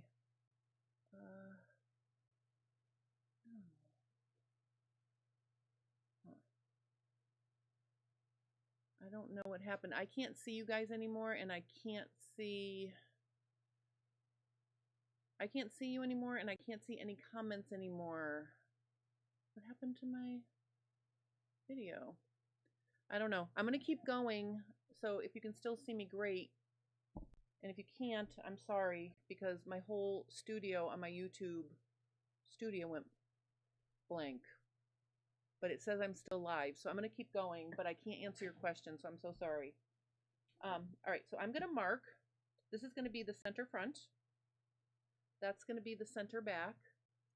And then I'm going to fold it again.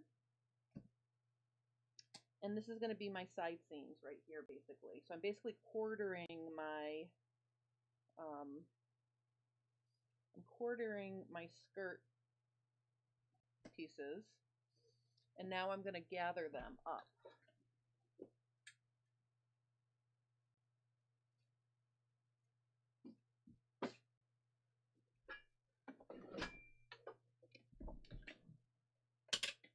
All right.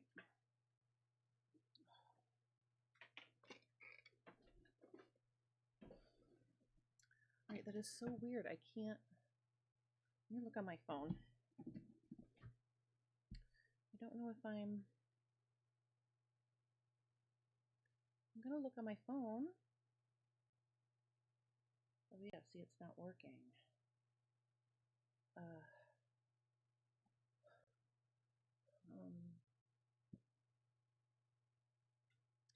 All right, I don't know what happened. I looked on my phone and it said it went black. I don't know if anybody's still watching, but I'm just going to continue the video. So if anybody wants to see how the dress comes out, you can.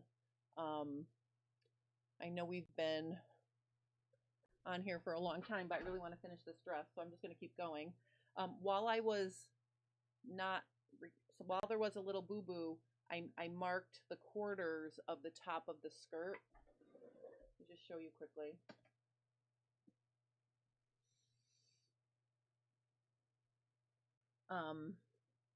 Oh, you guys can still hear me. Oh, good. All right. Well, now I can see you now. But anyway, I'm just going to use a pink Sharpie marker just to put little dots because I don't want to have clips where I pin. But there's my side seam.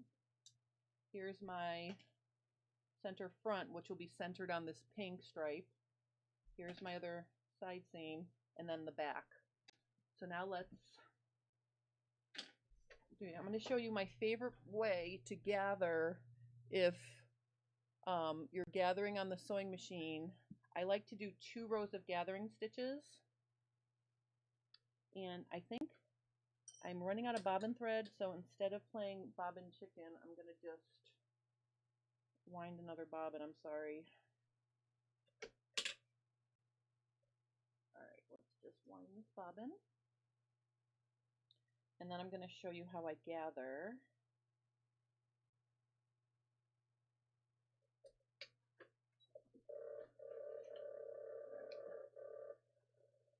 All right, I'm just winding a bobbin.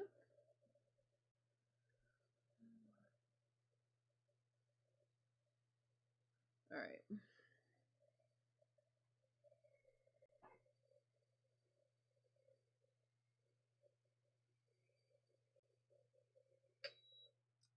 so my bobbin's bound, sticking it back in.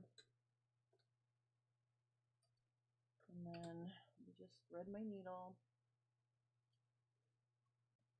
And now we're going to gather. Now for gathering on this kind of fabric, I am going to use a 3.5 stitch length.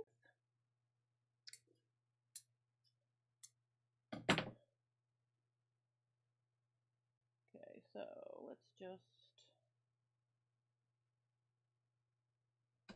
okay, so I've got my thread. I'm going to pull up my bobbin thread and I'm going to grab it and make more of a tail because obviously we have to gather. So I'm giving myself, you know, to gather. I'm going to put my stitch length at 3.5. Then I'm going to run my gathering stitches. And the first row of gathering stitches is going to go a 1/4 inch away from the top.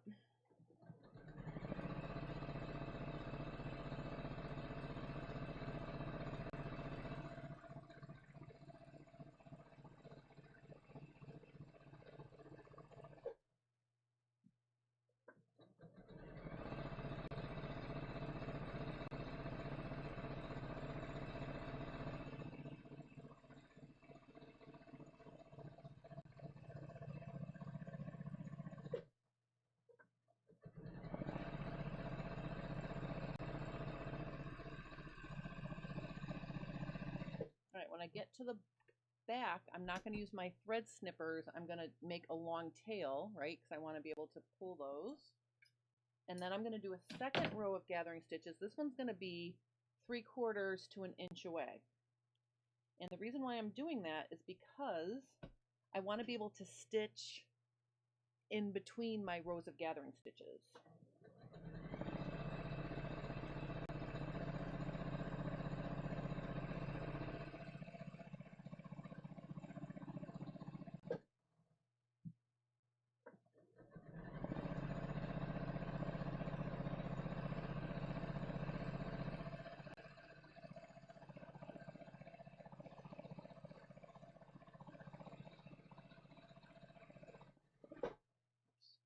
All right, almost there.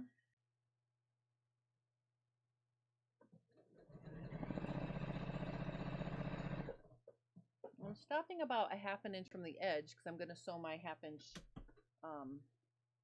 seam. But actually, because this is a loose little garment, there's no stress.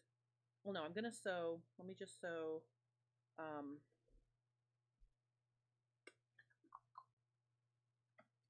I'm going to back up my gathering a little bit so I have room to sew my seam. I got a little close here. I'm just pulling it out so it's a 1/2 inch away. This one is a little close. All right, and then what I'm going to do is I am going to sew these, sew the center back seam. So see, this is saving me one seam.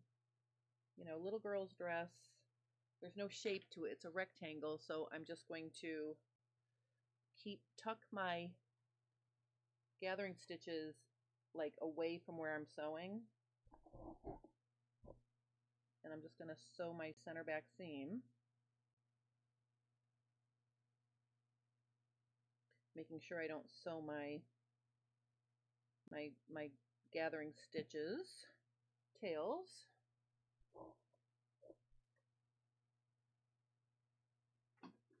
All right, so I'm just going to sew right down the center of this yellow and gray stripe. Oops. Of course my needle came unthreaded.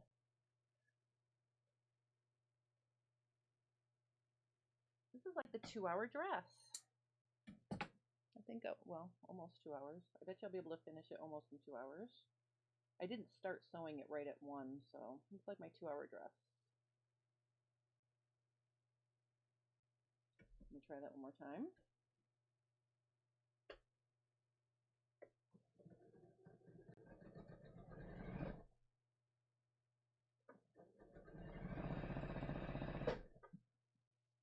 literally just sewing down the center of this gray strip.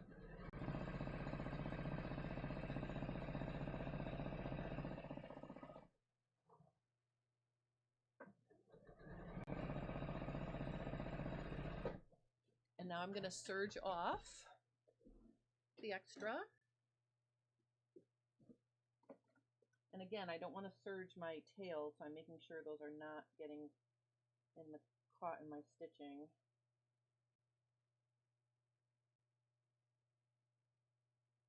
All right, so I'm just literally going to serge this.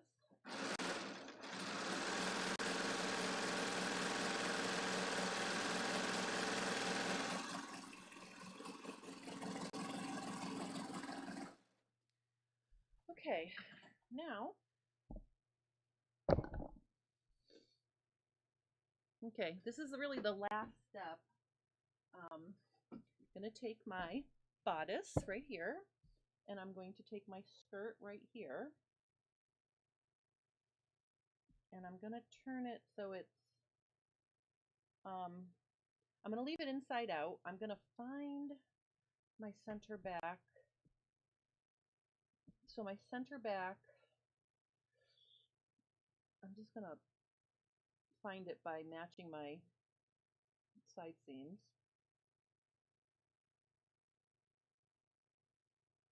So it's going to be in the center of this strip, this color right here. That's my center back. Well, that's actually my center front. Hold on. Is it? Yeah. Yes. So let me just see here. Let me just do it this way. From here to here. Oh, yeah, it's the center of this blue. No, it's this white one right there. All right, so I'm going to put my bodice inside the skirt like this. And I'm going to line up my center back seam with the center back here. And I'm going to clip it like this. And then I'm going to put the pink dot for the side seam at the side seam like this. So before I gather anything up, I'm literally lining it up with where I marked.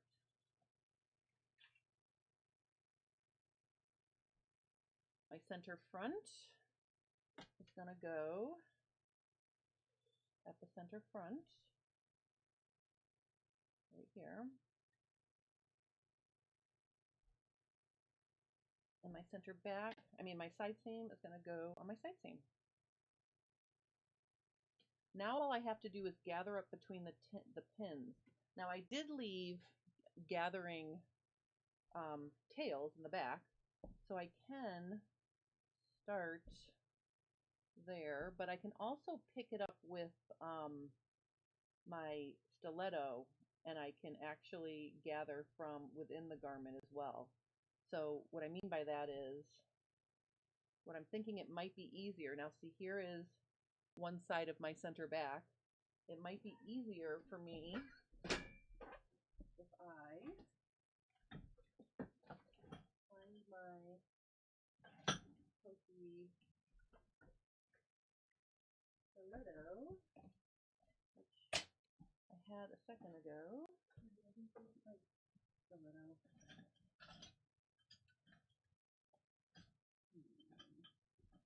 Did I drop it on the floor? No. All right, I'm going to use tweezers instead. All right, so what we can do here is I can literally grab in the middle of each section. I can grab the threads like this. See, what I'm doing is I'm grabbing the loops in the middle, and then I can literally pull them and make each quadrant of the skirt fit into the bodice instead of dragging it all around. See, what I'm doing is I'm gathering here to here, and that way I don't have to worry about dragging the gathers all the way across the entire skirt. And what I'll do is between each set of pins, I'll just make sure that I'm evenly distributing the gathers.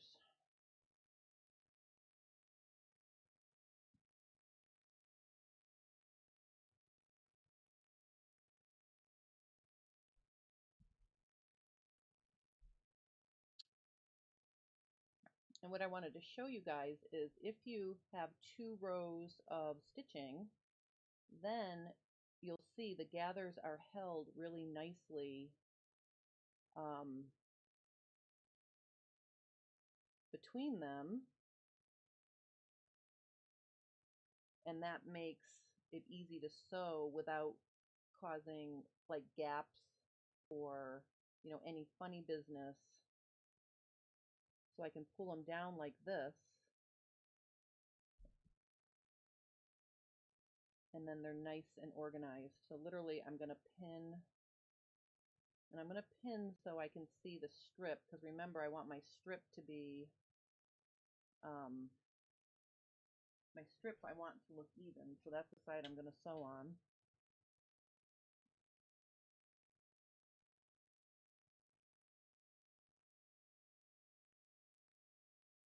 So I can just pull them a little bit more to get a little bit more gather, just to make sure it's nice and even. I don't know if anybody's still watching me. If you guys are still watching me, thank you guys so much. I do want to take a minute and wish everybody a happy Father's Day. All right, so I've got that all set. Bring my little bowl here. I'm just going to put a few clips, and then I'm just going to gather up each section, and then I'm going to sew it on. So gathers are a little bit fussy in that, you do have to take your time. See, I'm just gently pulling out a loop in the center here, and then I'm pulling them together to create the skirt to even up with the bodice. But working quarter to quarter, I think, is easier than trying to drag it all the way across the long, the long edge. So see, first get it close. So see, that's close matching.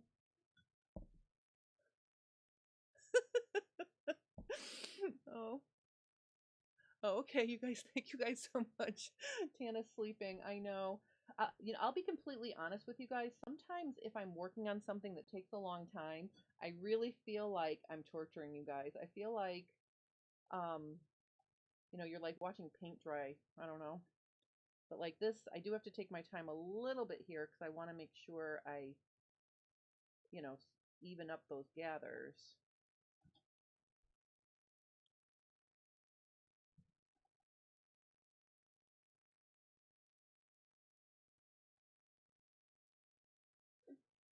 So I'm just gathering and then smoothing to make them evenly spread across each quadrant.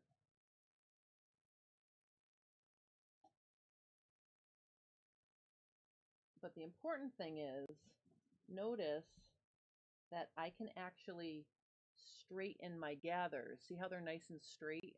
So when I go to sew, they're not going to fold up on each other, on top of each other, or, fold,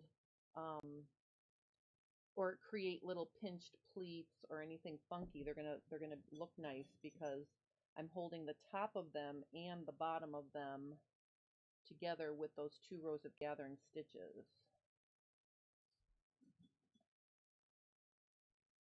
All right, so see, I can make sure that everything is nice and straight before I sew it. See?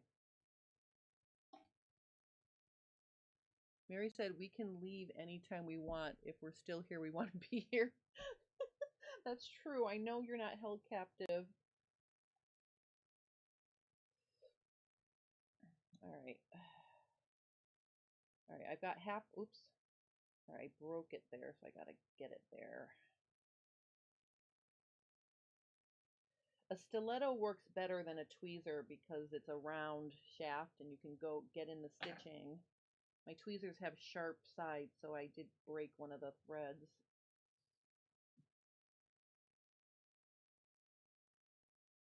Alright, so this is good. We're almost done with this. It's almost like if you over gather it a little bit, then as you smooth it out, you can smooth the gathers and then also make it fit.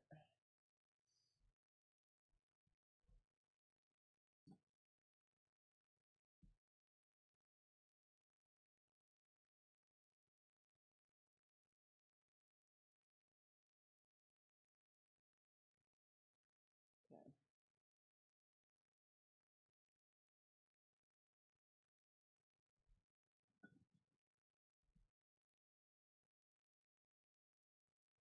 Alright, here we go.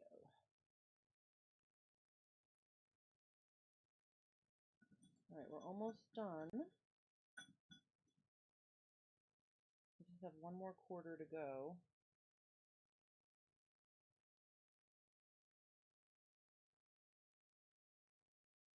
And again, my big thing is going to be to make sure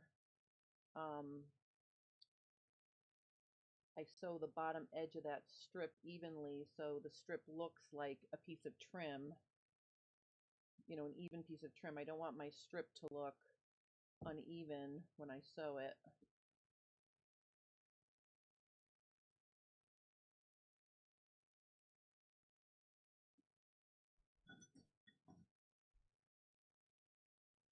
This is why I bought the 100 pack of these clips, because when I do gathers, I do like to put a lot of clips in to hold everything.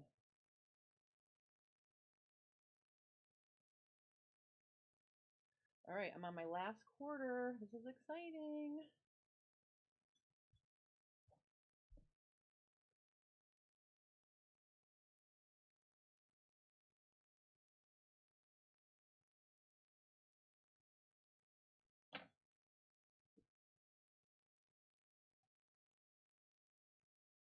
Oops, I snapped a thread. Uh-oh. All right, I broke a thread. I hope I can make it work.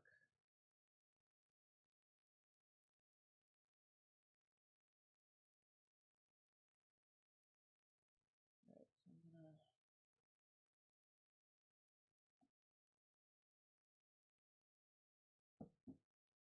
Of course, I would break the thread on the last quarter. Why would it not break at this point? All right, almost done here.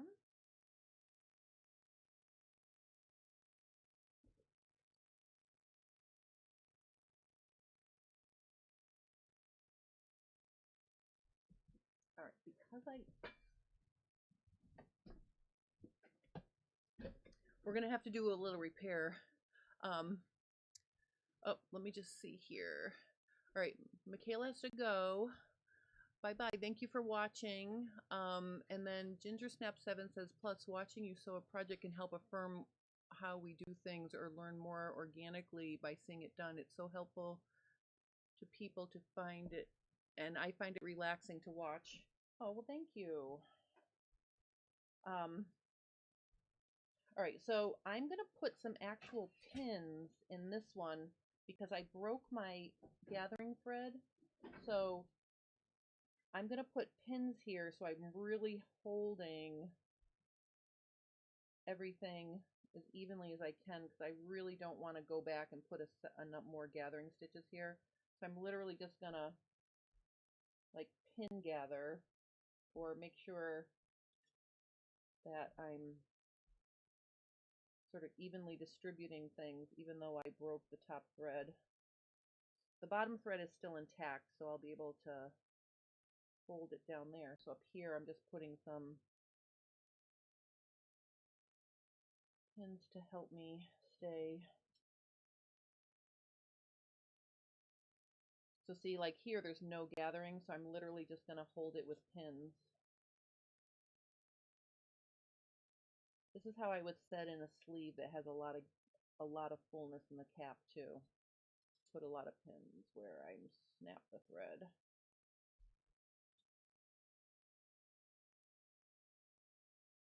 that's why it's good to have pins. It's good to have clips.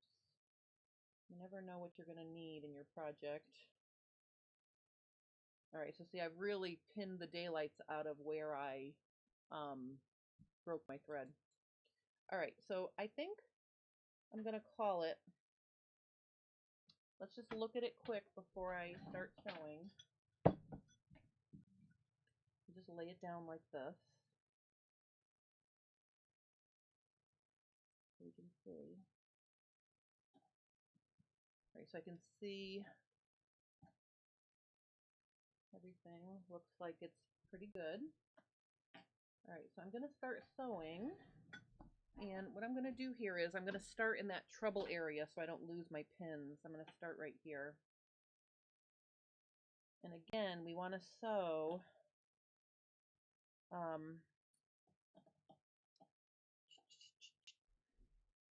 yeah, see, it's already, let me just put a few more pins here.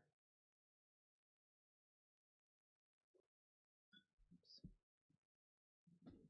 I'm going to sew this section first because I don't want to lose these pins.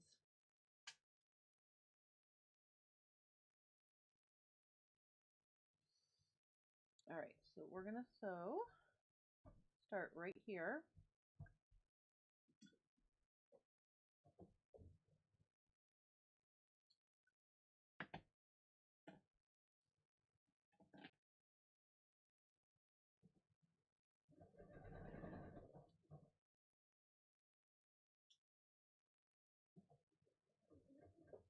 I'm literally taking the pins out the minute I get to them.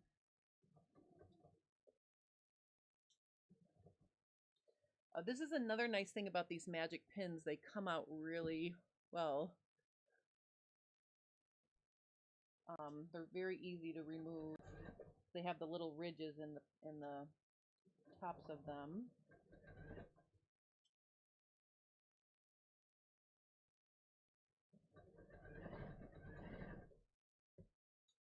All right, so now I can just sew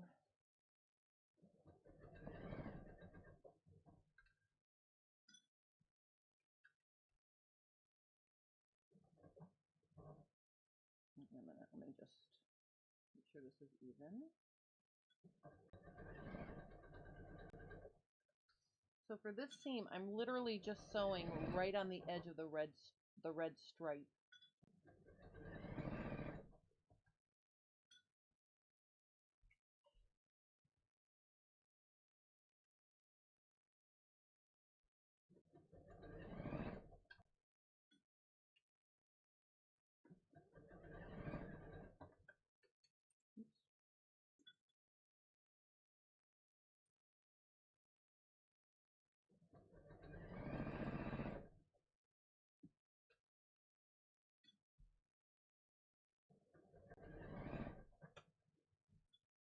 I'm making sure it's all laying perpendicular to my seam as I go here.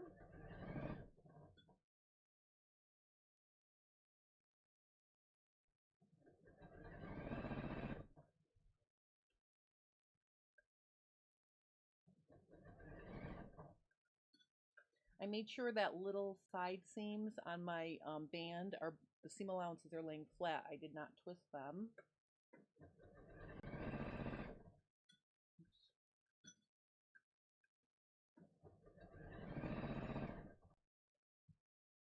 Nope, I'm almost there. This is exciting.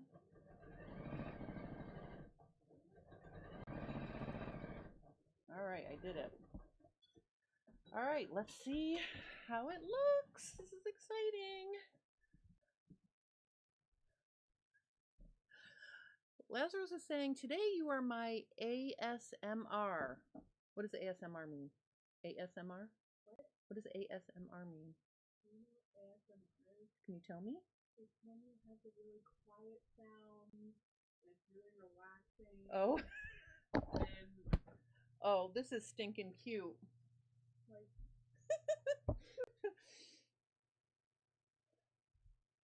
oh, I am so happy with this. Look how cute that is.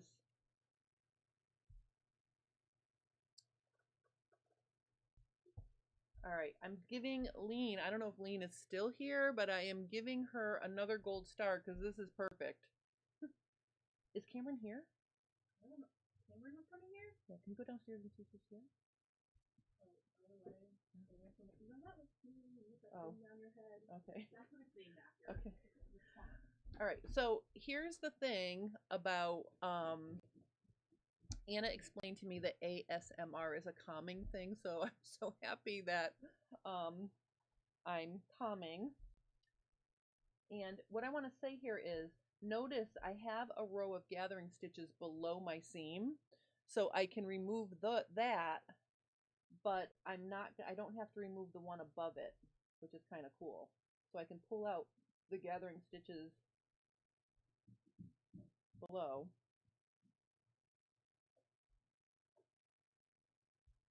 No? I think you just missed her.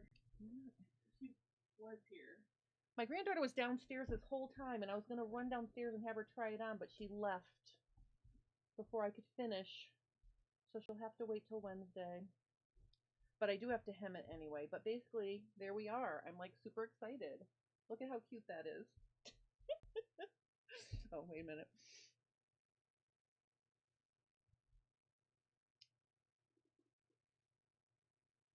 I mean, it's gonna be like to the knee dress. It's not gonna be like a long dress, but I mean that'll be to the knee, right, on her. You know, that'll go to the knee on her, right? Maybe. Yeah, no, she's tall, but I'll go like right above the knee. so I have I have this little strip left. Maybe what I'm gonna do, I'm not gonna do it on camera, but maybe just to give it like a couple more inches, I will cut strips on the bias here, sew them together, and make a little ruffle. So I think that's what I'm gonna do, just so it's just a tad longer, because Cameron is tall. I mean, this will go to her knee probably, but yeah, I'm very happy with this. So, oh, I'm so happy you guys hung out with me this whole time. Oh, Mary says she likes a shorter dress on young girls. Yeah, she's like 95% height, 5% weight. I mean, and that's how I was growing up, so she got that from me. No, she didn't get that from me. But I'm super excited. I'm like, this made it. This really made it. Lean, thank you so much. This was the perfect solution. And actually, I think I like it vertical with the breakup instead of horizontal and vertical. So I'm glad I made this boo-boo, and I'm glad Lean came to my rescue. So thank you so much. Oh, Julie Moore said, I'm honored to watch. Oh, please. I'm honored to have you guys. You guys really make my day. This has been such a fun afternoon. All right, so I'm gonna do a little ruffle, and what I'll do is do I have grandma labels? I don't have any labels. I never put labels on things, but I should. I have an embroidery machine. Maybe I can embroider my own label. But anyway, I want to wish all families happy Father's Day. All kinds of fathers, any kind of father figure, whatever. Happy Father's Day. I'll be visiting my dad. Shelby Bannister watching from the UK. That's adorable. Well, thank you so much for watching from so far away. I really appreciate it. I get kind of silly when I think, oh my God, someone from like a different country knows who J Stern Designs is. That makes me feel kind of special and kind of whatever. But I do enjoy it. I really appreciate you living through this project with me. I wanted to get it done, and since I wasn't 100% sure what my new big project is going to be, I thought this would be a fun little interlude. I am going to make a small little ruffle, probably like a 2-inch ruffle to put on the bottom of here. I will take a photo of it with her in it on Wednesday next week, and I will share it with you guys. So you'll get to see, how it looks on her, and I think she's going to be pleased. So thank you guys so much for hanging out with me for 2 hours and 15 minutes. This must be one of my records. So thank you. This Tuesday I will have a new fit tip Tuesday. I think I may actually be going back to pants. I did a bunch of top stuff and sleeve stuff, and now I'm going to go back to pants and do that for a little bit. So I'll be thinking of something for Tuesday. Lindsay says, great problem solving, really cute solution. Your granddaughter is going to love it. Well, especially because she picked out the fabric, right? Like she was so excited that I got her fabric that she picked out. So I'm really happy. So thank you for sharing your afternoon with me. I hope you guys have a wonderful weekend. Happy Father's Day. I will see you again soon. We're going to have so much more fun coming up in the future. I have a lot of fun things planned, so I can't wait to share them all with you. So thank you for watching, and I will see you again very, very soon.